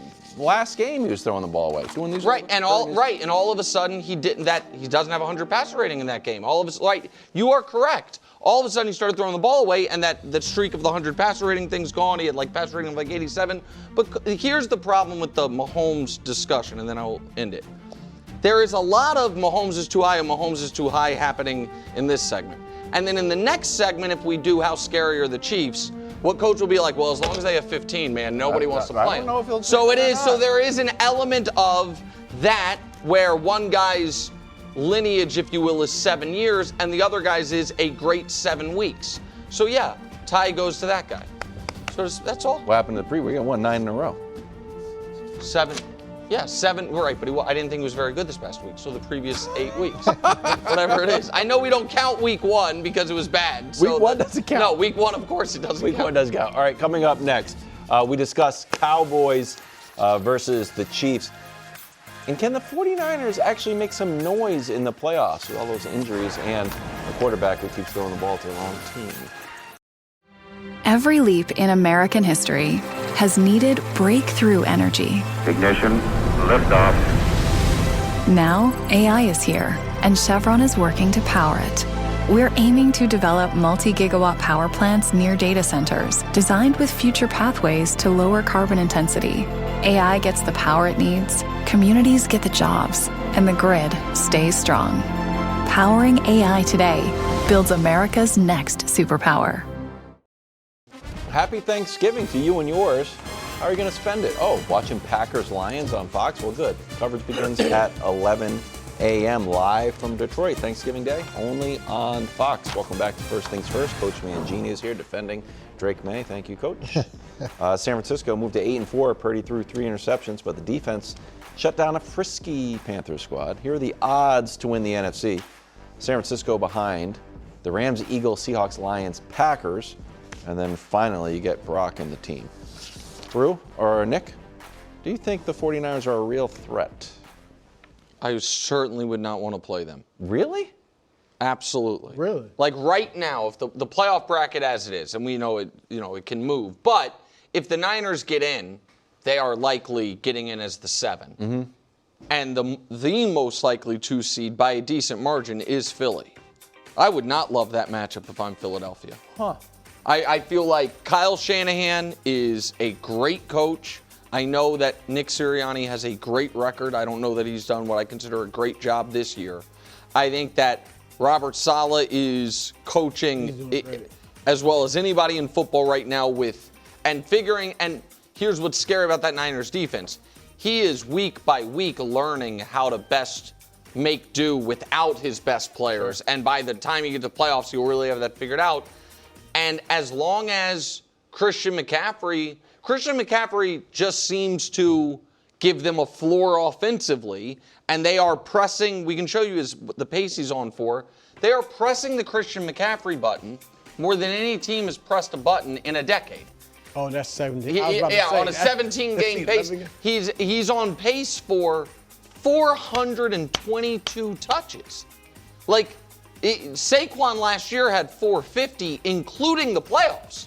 They played 4 rounds of the playoffs. Now, maybe that doesn't bode well for them next season, or obviously if McCaffrey gets hurt, they're because it's so many catches. Yeah. I think he's top 10 in the NFL in catches. So it's hard for me to see with how the quarterback's playing them winning 3 rounds.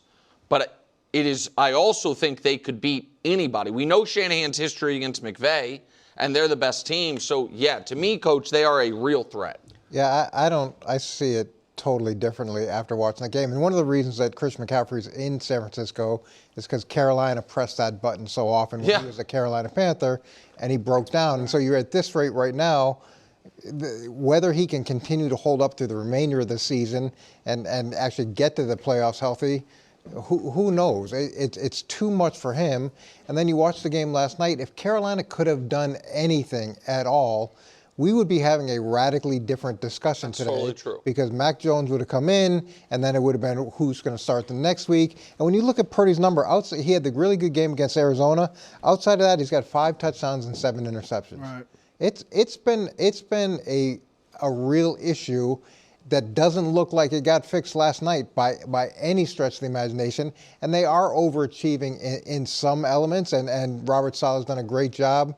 It just doesn't seem like there's enough for them to be real dangerous. I agree, Nick, in that I could see them upsetting somebody, but I can't see them, I don't think they're a legit threat. I think they're a second-tier contender in the NFC, which would be that second group of playoff teams. I think that Rams, Philadelphia, the Rams. I'm putting Green Bay in there. I'm hoping that, they get the offense going. But I think that obviously that defense is tough. But I think those are the 3 top teams. Detroit has fallen off a little bit. I could put Seattle. I'm not as high on them as some people. Man, they're pretty good. Because Darnold, again, in a lot of these big games, he just hasn't proven that he's going to show up. Yeah, so I kind of put against the Rams where he throws 4 picks. It's like, even if you don't win heck, if he had just been bad, not horrible, they probably win that game. Here's my only question, though, on this. Is it, and this is not a Brock Purdy statement about his, it is a Brock Purdy statement, actually, but not about his run to the Super Bowl. There is no quarterback in the NFC, or there is no coach in football, I should say, that we have seen more instances of him coaching in the playoffs around the limitations of his quarterback than Kyle Shanahan.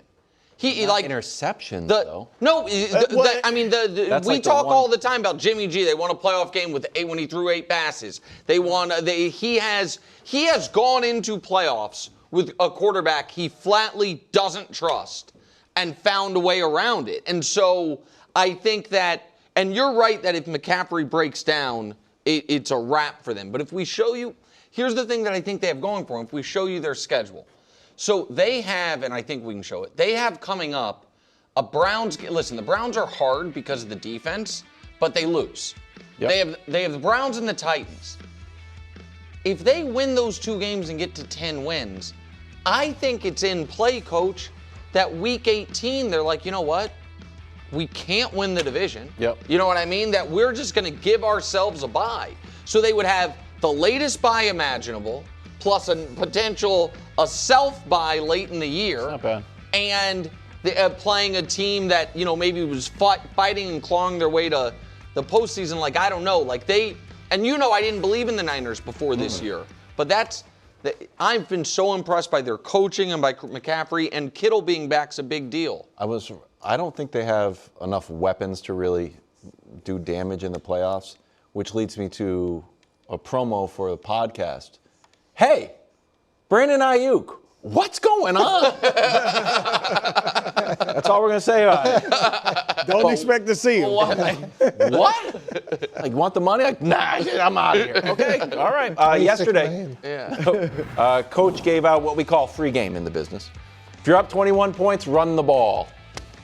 Eagles only gave Saquon 10 carries. Here was Sirianni on Saquon's usage. Take a listen, Coach. Obviously, we always want to get Saquon the ball as much as we possibly can because we know what type of playmaker he is.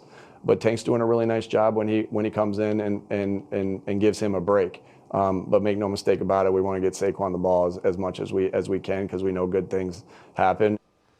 Coach, your reaction to that soundbite? I mean, as far as I know, if you want to give the ball to a running back, you can call a play where you turn and give the ball to the running back. You would think. So that's allowed. Like, you don't have to throw it to him. You can actually you can call that play. And then if you're the head coach of the team, you control every aspect of who gets what. And at any point, you can trump the offensive coordinator and say, okay, we're going to give him the ball. So after they're up 21 points, they gave Saquon the ball 4 more times. He got 10 total.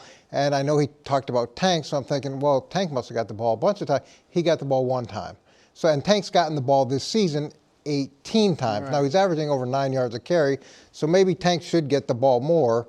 But you have absolute control over who gets the ball. So to say that we would love to do it, it just didn't come. It just wasn't possible. Like, I don't understand that presentation. Yeah, look, I think the comment, I think the comment is disingenuous, but I do think it's the right thing to say. Like, I think he said, because I think they need to and will get Tank Bigsby more involved. And so you want to say, look, we're trying to get it to Saquon as much as possible. And I'm not saying next year Saquon won't be very good. But this year he struggled. Tank, you're right, 9 yards a carry. I know it's only 18 carries. So who knows, obviously that's a small sample size.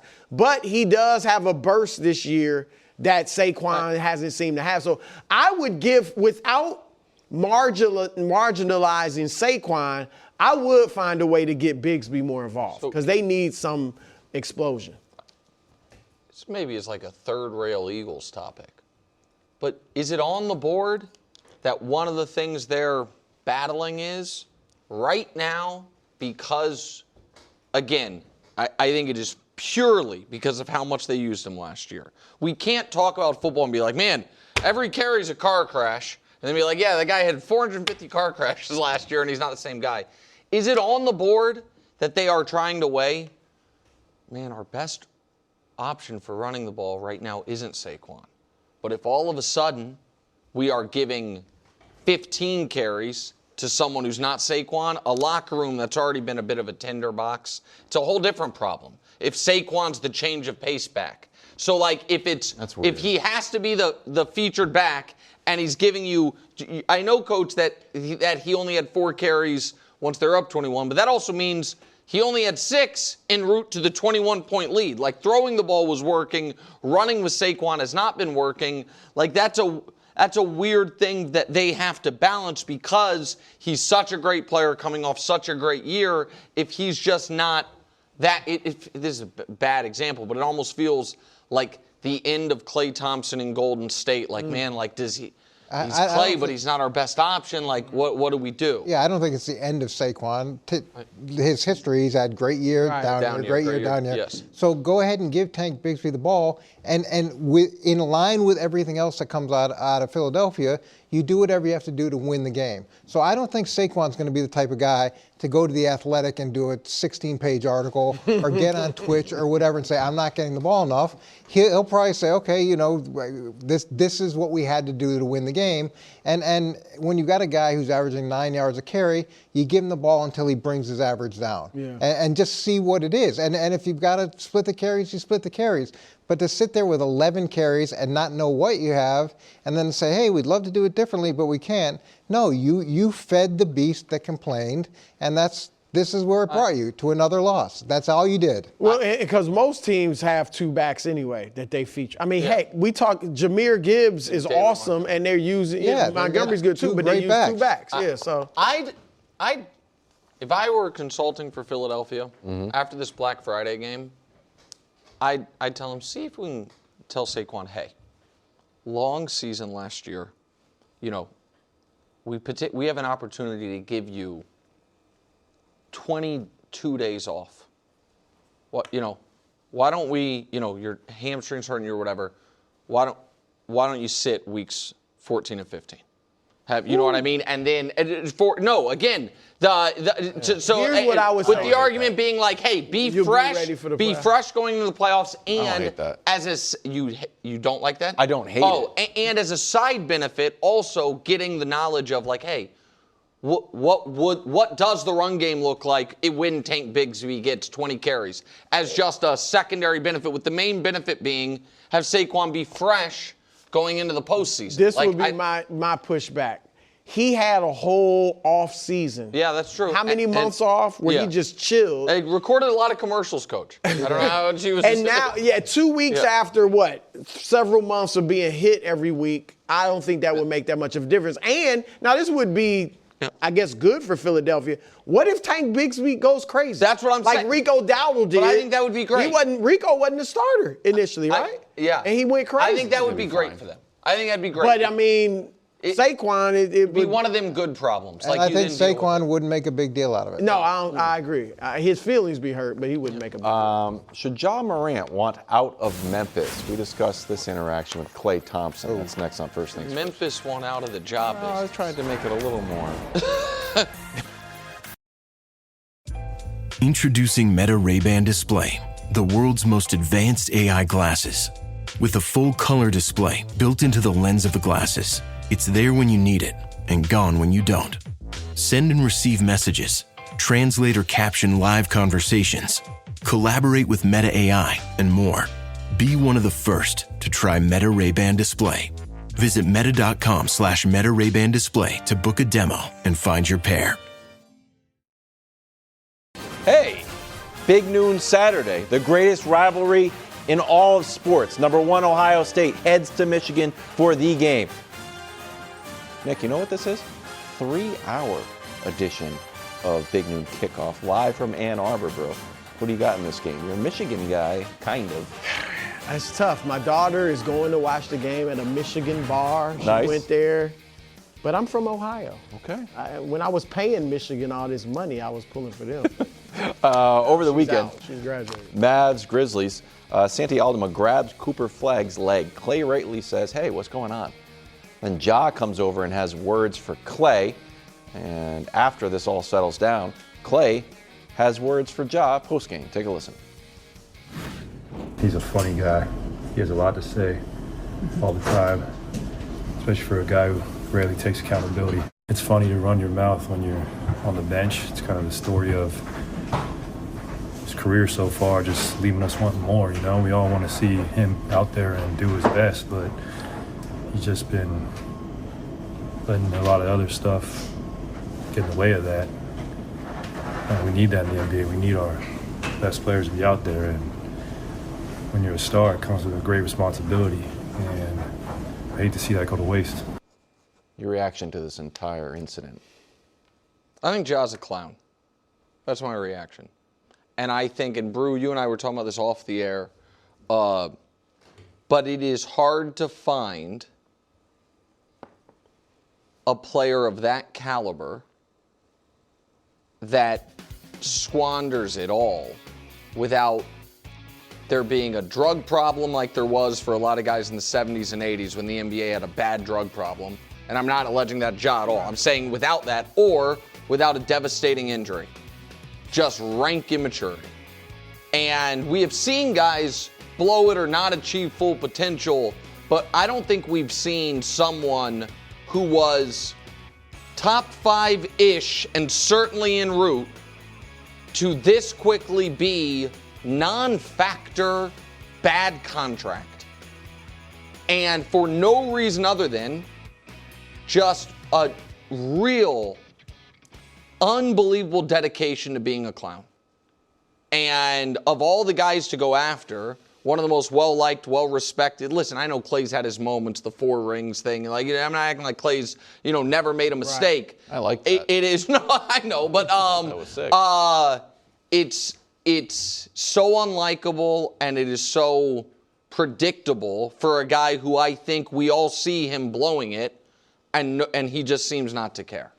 Yeah, look, and Clay, really, I mean, some people might think he was going at him. He's a funny guy. Not. He was really saying the truth. And if Ja Morant, I'm sure he won't do this, but he really should listen to what Clay. Yes. Clay was saying, look, we need you in the league, man. Like, Ja Morant was arguably, maybe it's inarguable, the most exciting player in the league. Yes. If he was so much fun to watch in a league where a lot of guys are doing the same manufactured moves, a lot of guys are just shooting threes all the time. He was going to the rim, dunking on people. Like, Ja Morant, if he just would stay out of his own way off the court, could be a face of the league type guy. And not to mention how great he was as a player beyond just the spectacular. But you're right, Nick, and I've thought about guys. I mentioned like Steve Francis. Steve Francis didn't really do anything. He just wasn't, his game kind of fell off. Yeah. He wasn't as good as Ja even at his height, and Steve Francis had a high upside. Stephon Marbury kind of rubbed guys the wrong way on his team, attitudinally and things like that. Stephon wasn't off the court issues. Penny Hardaway, and some people might think, wow, you comparing Ja. Yeah. I mean, if Penny had not gotten hurt, he may have been better than Ja. But still, Ja was that type of player. Penny got hurt. Derrick Rose got hurt. Like, that's what derailed their careers. This guy is blowing it in such a huge way.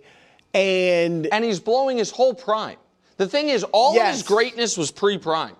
Like, so much of that, and that's how good he was. And it was based on his athleticism, which is probably waning. But so much of it was like, man, imagine when this guy gets to his prime years. And he's not having them. He is recreating to a degree, because Derrick Rose had a peak as high, maybe higher. He won league MVP. But it's like if instead of blowing out his knee, Derrick Rose just decided to be a jerk to everybody. And that's that's what I don't get it. And I don't understand why he doesn't, KW, seem interested in course correcting. Career lows in field goal percentage, 3-point percentage down to 17%. That's time to stop shooting. Points are basically at his rookie numbers, where he won Rookie of the Year. Career high turnovers, career low rebounds, and he's only played 12 games. He needs to be out of Memphis. So that's what I was going to ask. Where do you think he could succeed? Look, that makes sense contract-wise. Minnesota, it's a risk to take him on because this is all self-inflicted. So it's a risk, but Minnesota doesn't look like they're going anywhere. You know, they obviously have Anthony Edwards, who's great. I might try it. I know it's a risk, basketball-wise, and just, bringing him into the organization. But I think they could use the boost, and maybe that's a place he can get the most out of it. Miami, obviously they got structure. I don't know if he can handle it. Obviously there's temptations all over Miami, but beyond that, I don't know if he can handle that structure because they're serious there.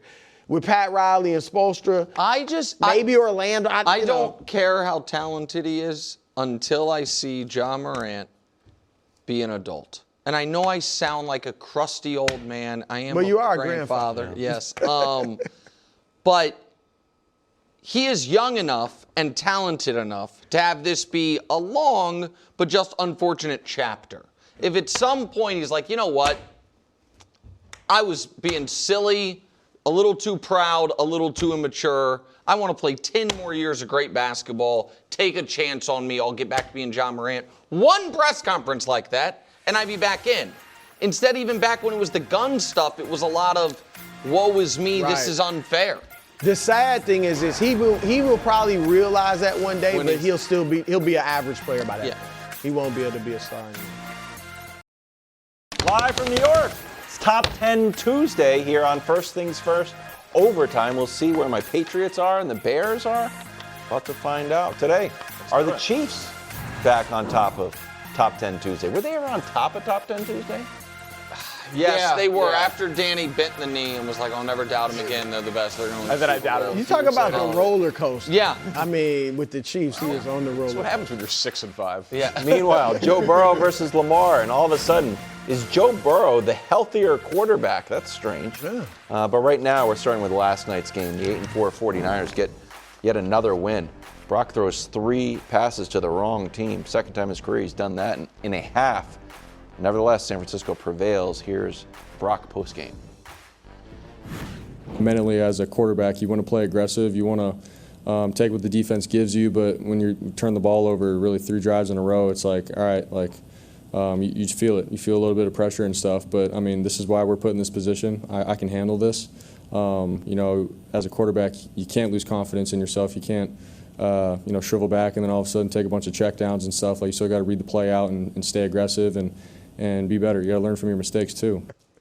So hands up, that's on me. We showed the walk-in video of Purdy yesterday at the end of OT, and I mocked the Toyotathon jacket. I should have seen 3 interceptions coming. Yeah. He's got a name on the back the jacket of it. is you can't, questionable. This was true when LeBron wore, and I know the you shorts, loved it. The shorts. The Tom Ford suit you with loved the that? shorts. Wilds loved it. Tom Brown. Thank you. You're right. My bad. Tom Brown. You're correct. You got one of that those? you just need. You have to have. If I win, if I lose, outfit options. And for LeBron, the short suit. Now that was right before the 3-1 comeback, so it ended up being fine. But that's not a great look after the loss. Purdy can't wear the Toyotathon NASCAR Carhartt multi-branded jacket after 3 picks and a half. He won. I understand, but he didn't win. The Niners won, he lost. He did win. Yeah, I mean, but Mr. QB win. Yeah, sorry. Danny, should the 49ers fans feel better or worse? Worse. That was a sound the alarm Purdy performance. And I know, like, when the Seahawks lost to the Rams and it was a close game and they had the field goal to win and Darnold had thrown the 4 picks, I came on the air and I was like, I actually was impressed by Seattle because it was like if they could keep it close throwing 4 picks.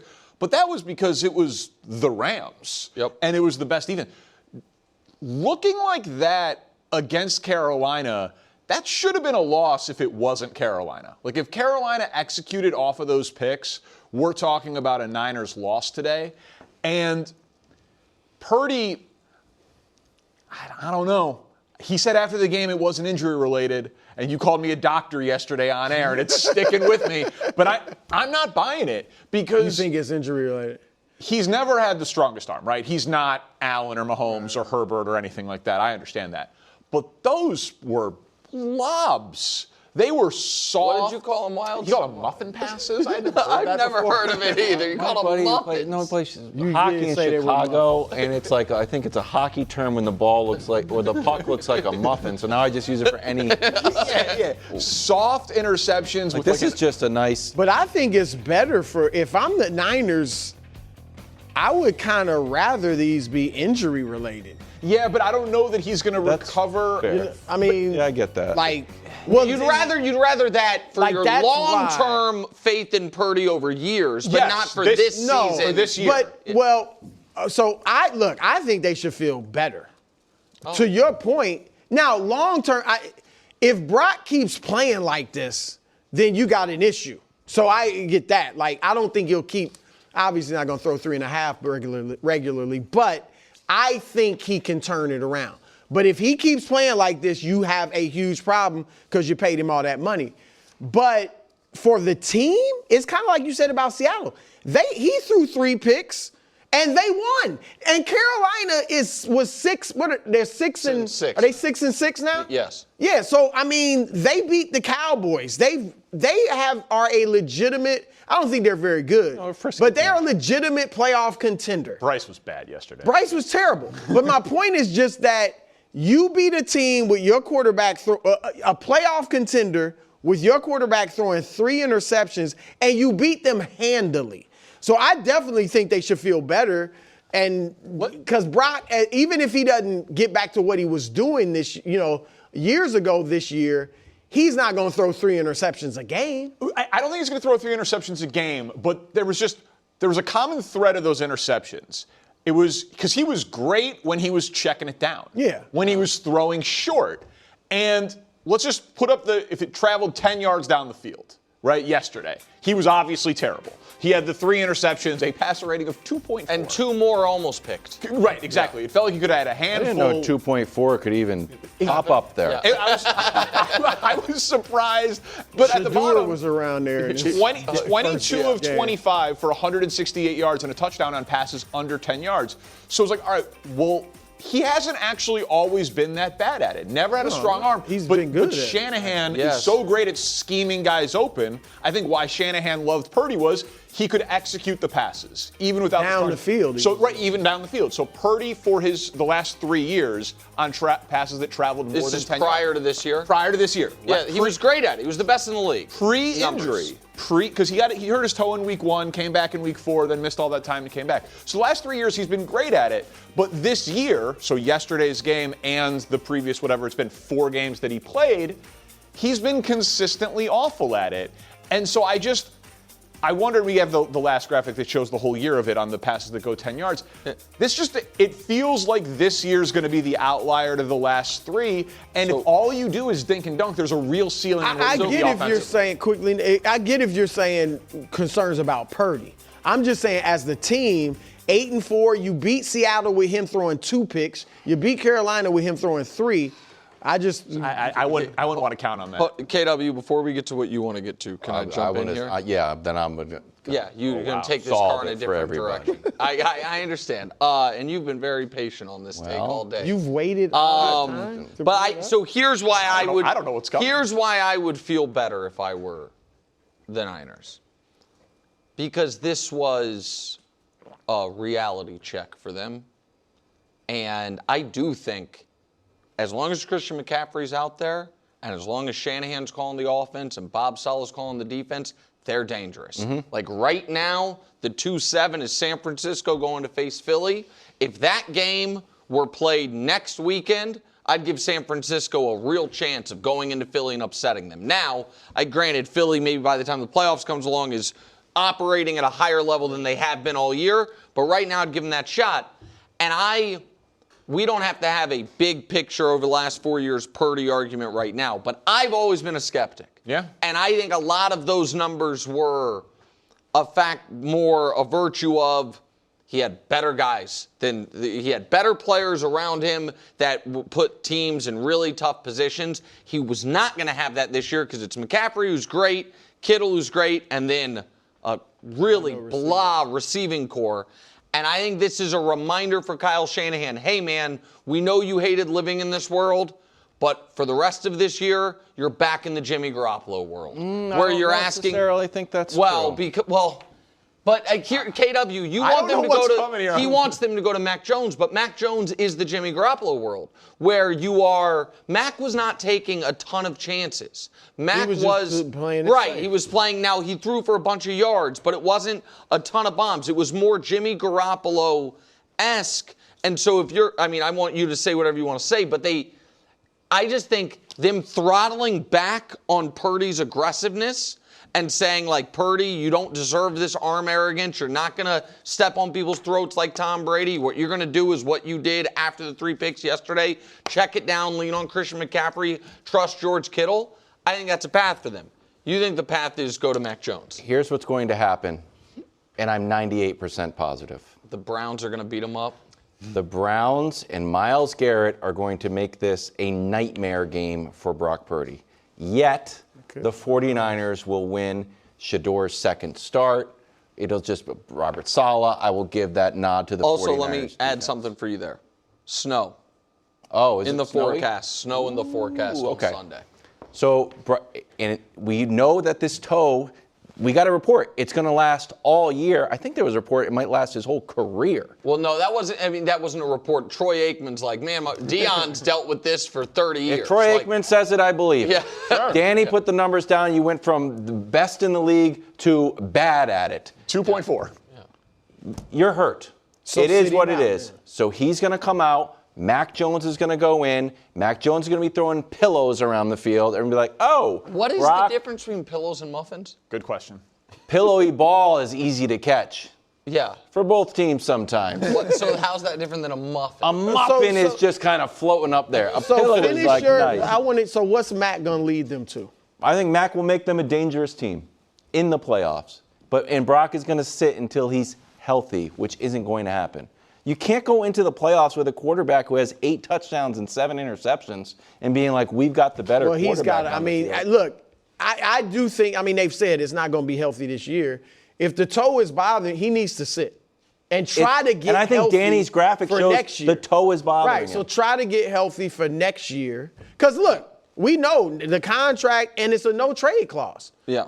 And I do think, even if it were a legit, if Purdy isn't hurt, I would not bench him now.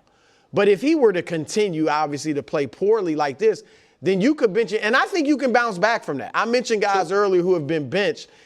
He has no choice. Paid, though. Yeah, but you got no choice. What's he going to do? I'm saying the comps, though. He's a young player that has to, like I mentioned, Aikman, Breeze, Kurt Warner. But to Danny's point, all those guys were before they got big deals. But so what is he going to do? No, nothing. He's not going to do anything. He's going to have to fight for his position. They're going to want to play him, but he's going to have to fight for it and get better. My question, I don't think it's like he's done. We wasted all this money. Because they play the Browns, then they have a bye, then they play the Titans. The tricky spot is KW playing poorly and winning.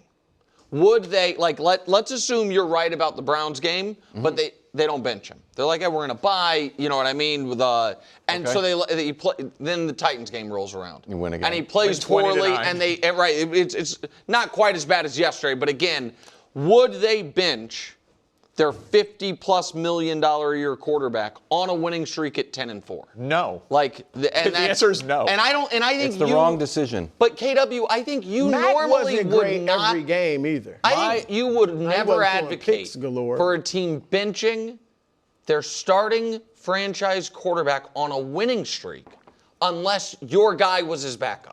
I love winning streaks, and I love momentum, and I love quarterback wins. Yes. Here is the hottest take I can give you.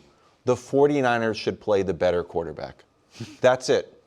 And it's not has anything to do with his contract. The guy is in a very the opposite of the Goldilocks zone. Healthy enough to play, not healthy enough to be good. And he's like, oh, what am I supposed to do? I'm not the same guy, but I look the same. It's a toe, which is weird. If it was a hamstring, I think it's like, well, my hamstring. I think it's weird because like toes are little, even though they're super. It is. I think it's they're important. It's just an odd thing. It's like, well, it's a toe. Just get out there. You got a lot of them. Mac Jones is going to start a game, or at least he should for this 49ers. If he's hurt, they should just sit him.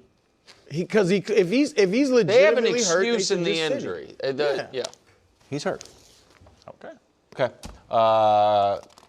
Bears. Caleb Wilson. Caleb Williams. 3 touchdowns and a great win against the Steelers. Did they do enough to crack top 10 Tuesday? We're about to find out. Well, they're not coming in at the 10 spot, Wilds, because the Indianapolis Colts, I'm not going to drop them a lot for losing to the Chiefs. Bears ahead of the Colts. No. Should I spoiler alert? Well, obviously they are. Well, or obviously, there's no way the Bears on Black are not Friday. on here. Hey, the Bud list is motivational. You guys have 10 hours. I only have 5. I gotta move my motivation into top 10. If the Bears don't show up on here, we have a big problem. Okay, well, go ahead. Well, the offense is trending in the wrong direction. 5 touchdowns, 7 turnovers in the last 3 games for Daniel Jones and the Colts. But I think that they are still worthy over their offensive production of the season to hang on to a top 10 spot. Number 9. The Lions. I don't like that my Super Bowl pick out of the NFC allowed over 500 yards to Jameis Winston and the New York Giants. I don't like it. But I do like the fact that they were good enough to win in a game where they did that. Jahmyr Gibbs deserves to be in that conversation for best running back in the NFL. At number 8, Josh Allen and the Buffalo Bills. Wow, your Super Bowl matchup. I know, Yeah. 9 and 8. Both not really, according to these rankings. Down arrows next to them. They had a streak where they won the turnover differential in 26 consecutive games. In the last 7, it's not so hot. I think they're 2-5 in the last 7. Yeah, 2 of the last 7 weeks, they've won the turnover battle after going 26 for 26. They're going to have to write that if they're going to win the AFC and make me look good for my preseason Super Bowl pick. Coming in at number 7, Knicks Kansas City Chiefs. The Bears ahead of the Chiefs? They're not. Nick, don't make me look bad in Chicago. No, well, let's see. I guess stay tuned. Time spent listening. Time spent watching.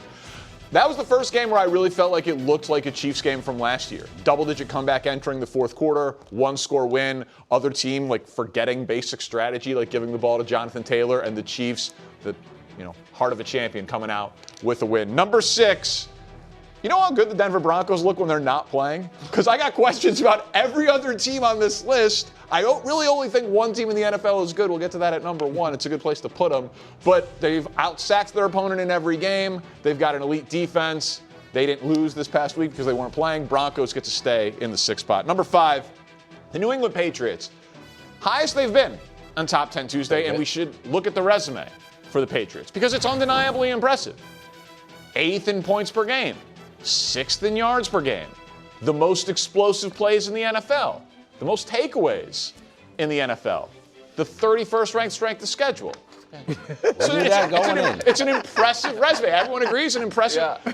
One mistake.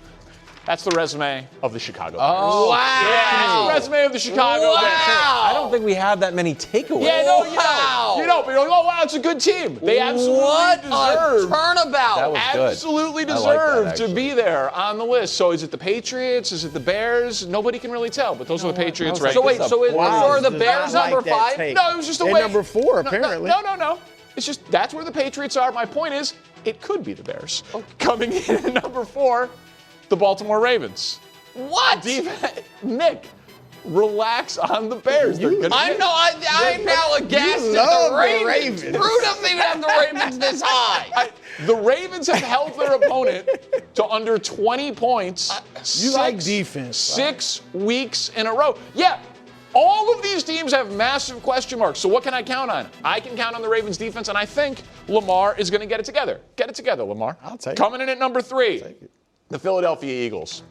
Now, the Eagles, they have a formula. And it's win ugly, have an impressive resume, and then they blow a 21-point lead to Dallas. But all 3 of their losses are following the exact same path. They have a lead, they look good, and then they do nothing in the second half. Nick Sirianni, this feels like it's on you. Patullo, Jalen Hurts, A.J. Brown, Instagram posts, Twitch streams. Figure out a way to not be a terrible second half team when you lose the game, and you could still win the Super Bowl. Coming in at number 2, Seattle Seahawks. Wasn't the prettiest win. Look this up. Jackson Smith-Njigba, 46% of the yardage gain. The second highest total for any player in the NFL since 1970. Wow. You got to go back to Ken Burrow. 0-0 on the old Houston Oilers. I remember Ken Burrow. Yeah, I was a kid. Yeah, but I mean, not Derrick Henry, not Christian McCaffrey, not Randy Moss, just Jackson Smith-Njigba, number 2 for the most yards there. And then there should be a huge gap between 2 and 1. The Rams come in at number 1. And came up with this week, wanted to show it to you guys. If you have a quarterback with over 30 passing touchdowns and a defense allowing 17 or fewer points per game through 11 games in NFL history, Dan Marino's MVP year in '84, 07 Patriots, you guys have heard of them, and the 2025. So it's a great recipe to lose the Super Bowl. Okay. To win MVP. Yeah, exactly. Right. Yeah, no. Lose in a Super Bowl and I'd sign up for that. And be the best team in the league. Yeah. The LA Rams. Perfect top 10, That's a crazy list. Not really. Yeah. I was going to be like, for now, the Ravens are too high. But I said, you know what? I'll ride with it. Put on the roll, Brou. You want me to take the roll? I'll let you go with it. Packers. I'm putting the Packers ahead of the Lions. So get the Lions out of there. Because here's why, Wiles, as you do all your little shenanigans. Wiles hates. I got an idea. It's week 1. If we want to find out who's better, are they going to win this? Let's have them play each other. How about that? There's a chance they get crushed. There's a chance they get crushed in Detroit. Yes. Let's have them play each other. All right? Because the last time they played, the Packers won by 2 touchdowns. That was week 1. Okay. All sorts of wacky you know what stuff wasn't week 1? Just a few days ago, when the Packers manhandled Minnesota. A Minnesota team. Minnesota? Here's why. Yeah. Because a Minnesota team that a month ago beat the Detroit Lions. Transitive property. But I'm just saying, like, the Lions I get it, the Packers have not been incredibly impressive, but have the Lions? No, I mean, because as bad as Minnesota is, the Giants have been worse, and the Giants took the Lions to overtime, which brings me to my issue. All right, what's your issue, Nick? Christina, if you would, just put up my bar, because I don't have a singular issue. My question is, why even play the games? Because why are we even playing the games? If Baltimore, which the only reason you or others believe Baltimore can win the Super Bowl is Lamar Jackson, that offense. How many times have I had to hear you say, if you have a top 5 offense, you're in the mix? The offense has been MIA for a month of the actual games. Have they lost any of those games? You don't care about record. They're 6-5 and they're number 4. I don't understand any of it. The Lions this week, you don't believe in the Packers for, I believe, preconceived offseason notions. The Lions have not looked good for a month. They just needed a 60-yard field goal at the gun to escape against the Giants. They barely moved down. The Patriots move up despite playing one of their worst games of the year after refusing to respect them all year. We are the best team in the entire league. But those times you guys have looked impressive. Danny would give you no credit. And the Bears, how do you not have the Bears, who yesterday you told us were in the playoffs, we're a legit good team. They are. In your top 10. Well, 14 teams make the playoffs. This is Top 10 Tuesday. Here's a question for you, Nick. Yeah. So, why do they even play the games? Again, this is motivation, it's lists, it's all things coming to one. Can I see Nick's tears from this week, please? Sure. Can I see the tears? And I know you're going to blame, like, Albert or we don't have the Quincy. tears yet. We did the mountain. Yeah. No, did you These not? are all oh, last these were, week? Last week. Oh, these were entering last week. Yeah. Some of these teams, because, Brou, can you help me remember Rams-Eagles? Uh-huh. Who won the game? I didn't say anything about head-to-head. You Eagles, assumed, yeah, let me yeah. tell you something. there you You go. assumed I was going to Eagles make an won. argument I didn't make, and now you're bringing up last week's Steers. No, I'm sorry. Bills and Patriots, they played each other, right? Mm-hmm. Yeah, but they're on the same tier. I understand that. I get that The Bills entirely. beat the Chiefs, right? Yes, I get that Okay, entirely. I'm just curious. Why do we even play the games? Yeah, again. Why do we even play the Danny, games? you need to get. Why aren't the Bears where the Lions are? He doesn't. No one knows. I want to He's see just them happy they're beat relevant. Philly. No. It's motivation. It's motivation. No one knows. Coming up next. You really tricked us with the Patriots-Bears graphic. They could have be done there. a good They switch could be around. there. Chiefs-Cowboys. Who do you trust more this Thursday? Who do you have in this game, Danny? I'll tell you coming up. Wow. Good job. What do you do after you've had a great Thanksgiving? You watch us. You hang out with us.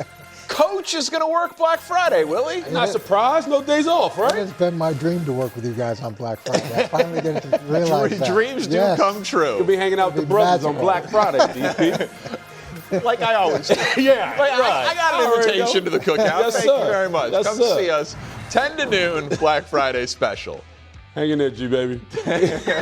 Laugh from the peanut gallery over there. We go to Cincinnati.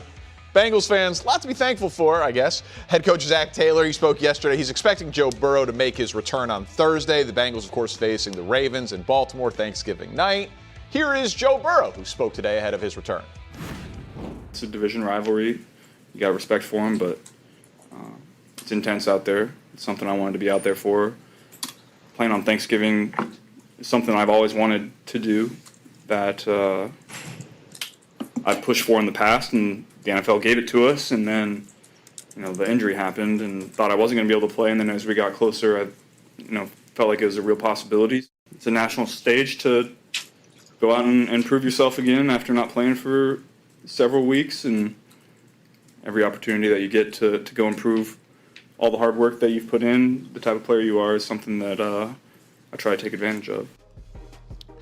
And then this was how he announced it. If him saying it, you didn't believe it, he wore a LeBron jersey, flashed the guns, and said, he's back. That thing is tight. Yeah, it is. That is tight. Jordan did it first, though, with the he's back. It was a fax, though, back in the 90s. Coach, what are your expectations for Burrow's return? Yeah, I'm not sure what to expect. He's only thrown the ball 36 times this season, and now he's coming back. And if you look at last year's games against Baltimore, they were both shootouts. They lost one, I think it was 41-38 in overtime and 35-34. So the offense for Cincinnati has been explosive with Flacco. It should be equally as explosive with Burrow. I would imagine Jamar Chase, this is a little bit of a redemption game for what missing last week, so that's good too.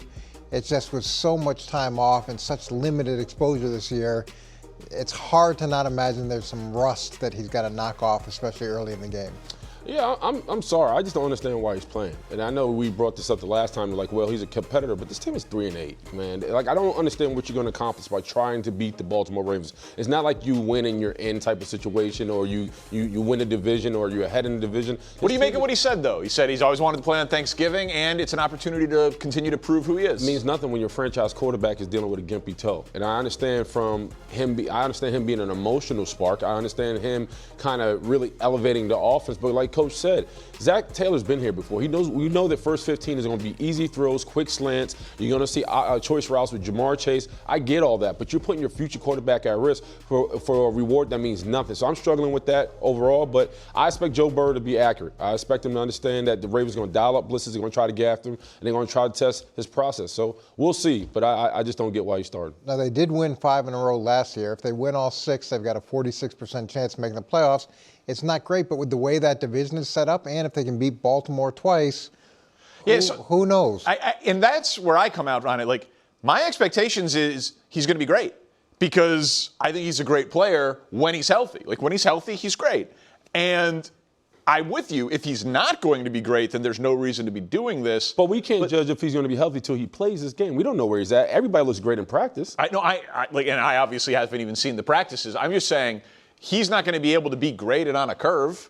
They're basically they have to win out to even have a shot. Yep. Flacco has not. If he comes back and is worse than Flacco, then then what are you doing? Their next 3 are Ravens, Bills, Ravens.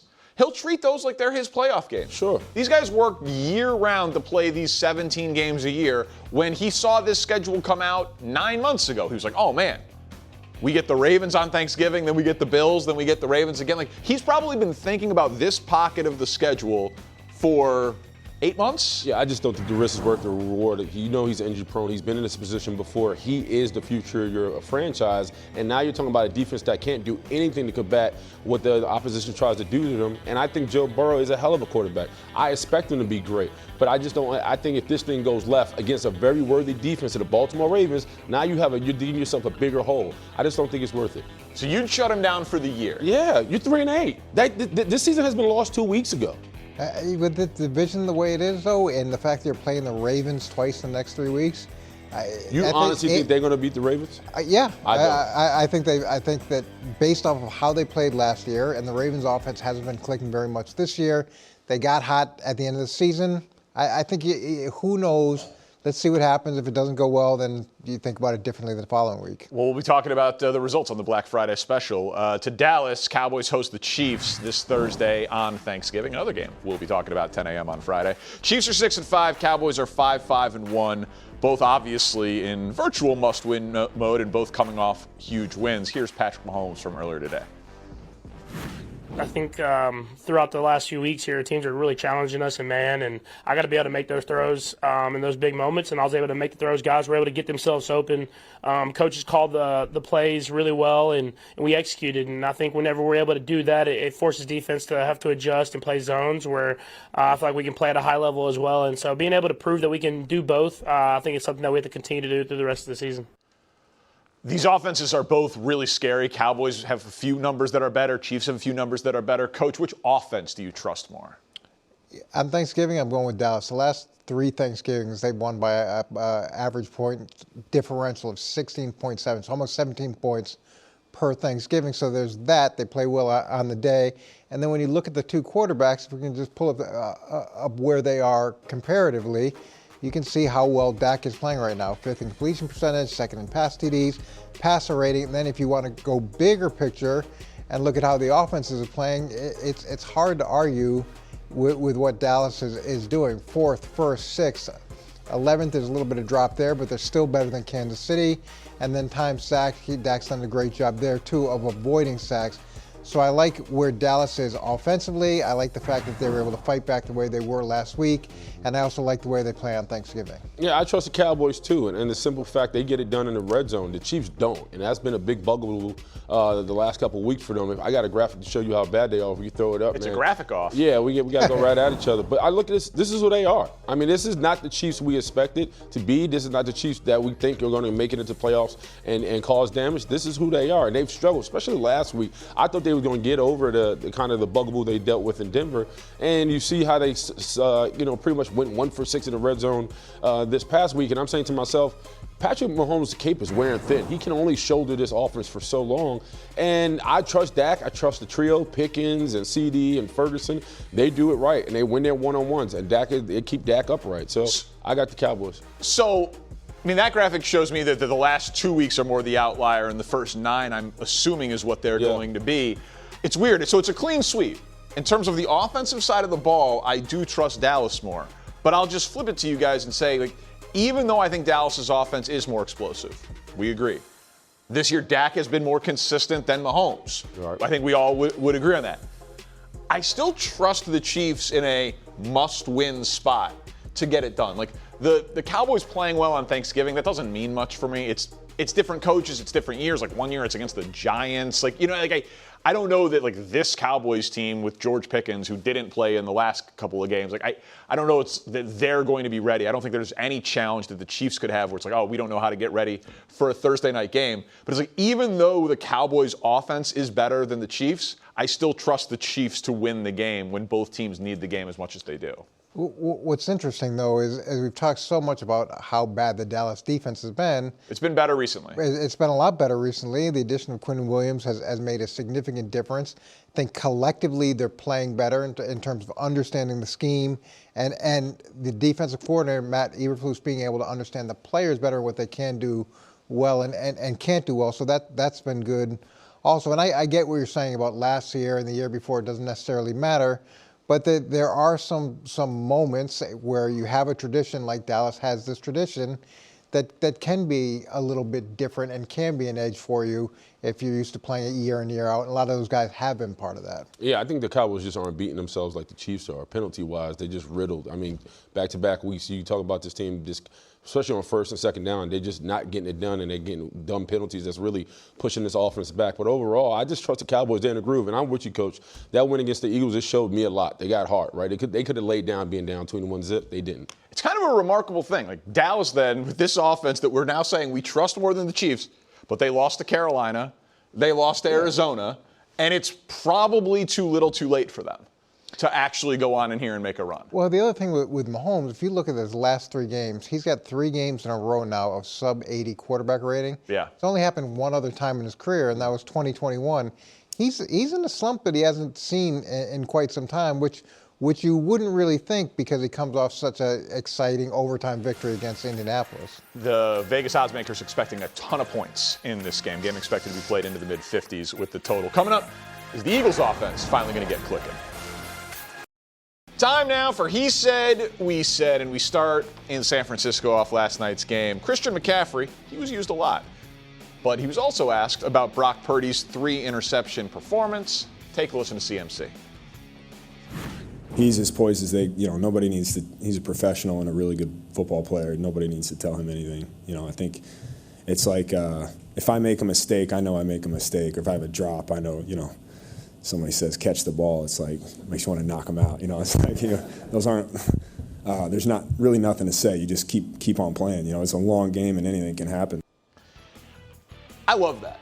That's the Disney movie thing. Like people in my profession who stick microphones in front of your guys' face, like, what did the coach say at halftime to turn it around? It's like, not much. Yeah. You know what I mean? Like, what do you say? You don't.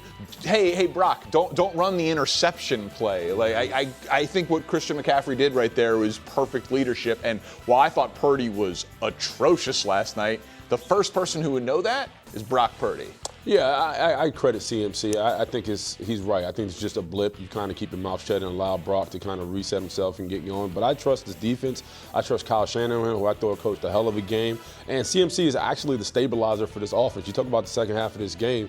Brock Purdy pretty much calmed down. He went 9 for 9 for 79 yards. All short stuff, though. Right, but you saw CMC with the tosses and the screens and the zones. That kind of calmed everything down, and the offense got in rhythm. So I trust them. They'll be fine. Purdy will be fine.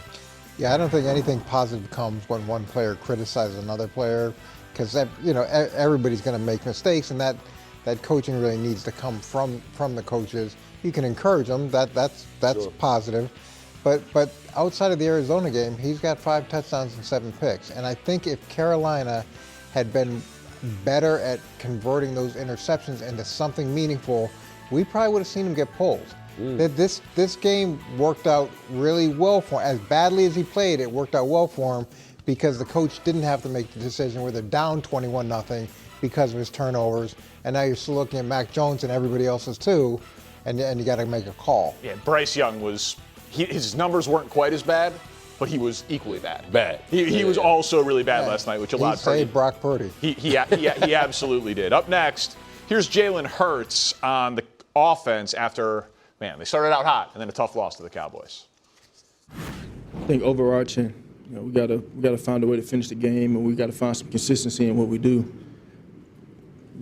Definitely the tell of 2 halves, but in the end, we didn't play a complete game as a team. And today it got us. You give a lot of respect to Dallas and their team, how they competed. Are you surprised as an offense at this point that you have consistency week in, week out? No. We've been here before. We'll figure it out. Take your time, Jalen.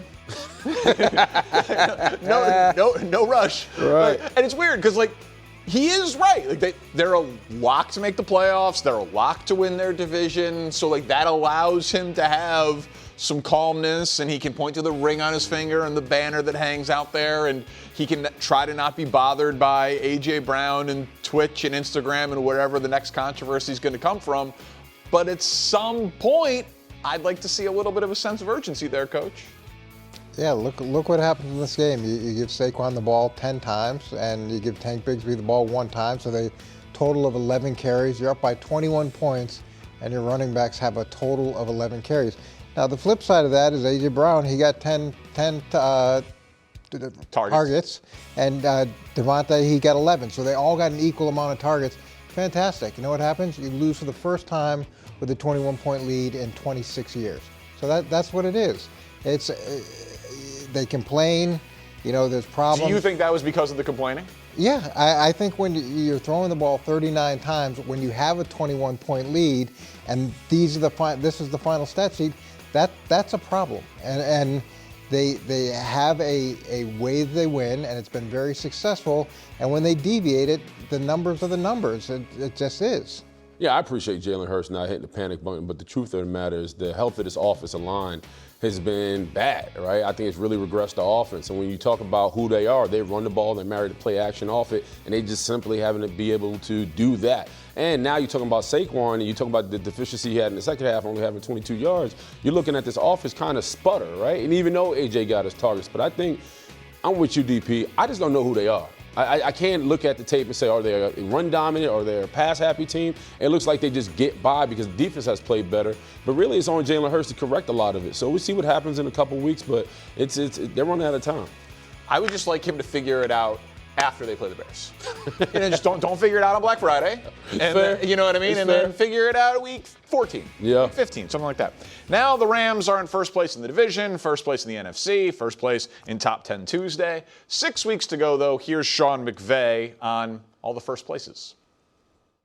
The only thing that would matter is if the season ended right now. So, do you remember who was in first place with 6 weeks left last year? Me either. So, but point I'm making, and I appreciate the question, they've done a great job through 11 games of putting themselves in this position.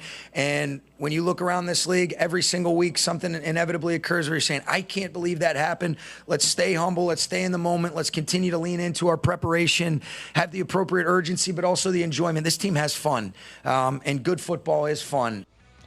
So I completely understand that mindset, and Coach, I got to imagine you've preached things like that before or heard things like that preached before. And we looked it up. Like last year at Week 12, the Falcons were in first place. They missed the playoffs. The Seahawks were in first place. They missed the playoffs. So of course that's true. It does feel a little different to me this year with this team. Their quarterback is the MVP favorite. Yep. They've got the #1 defense. They've won a Super Bowl. Like they have pedigree. This doesn't feel like a team where this is just like a snapshot or a moment in time and they're going to fade. No, Sean McVay looks like he just started training camp. He looks like refreshed and relaxed. You see most head coaches at this point in the season, they're beat Haggard. up. Yeah, it's not him. LA son of fish top. It is really, yeah, he's living the good life. But we had an experience like that in New England. So the first year that we went to the Super Bowl, we were 5-5 through 10 games. And Bill Belichick actually showed the Kentucky Derby, and he stopped it midway through the race and said, "Who's ahead?" And people yelled out to horse, 4, whatever. And his point was, it doesn't matter. It doesn't matter who's ahead at this point. It matters who's ahead when at the finish line. And we ended up going on a long run and winning the Super Bowl. So it's the same type of message, and it's spot on. I think Sean McVay also understands this is when the season gets hard, right? Because you go from being a hunter, now you become the hunted. So now you're focused on this. You're hoping this team remains focused and pretty much stay consistent. But also, I've been in this position too. You don't talk about where you're going to end up. You talk about the nuances, right? Situational football, being better at goal line, being better on 3rd and 2nd, being better in the red zone. There's all little goals along the way that you want to execute. So when you do have a place at the table, come playoff time, you're really firing on all cylinders. So I think that's where he's trying to get this team to be and not read the headline. Because every time you turn on the TV, it's Stafford MVP, the best defense in the league, who could stop the Rams? And these guys, because of social media, they're drinking all that up. But if you have a bad loss to the Cardinals or Falcons, now everybody's like, oh, Panic City or the Rams for real. So he's trying to tell this team, don't drink the water, stay consistent, be ready to go. Yeah, I think I said yesterday, do they have any weaknesses? Right?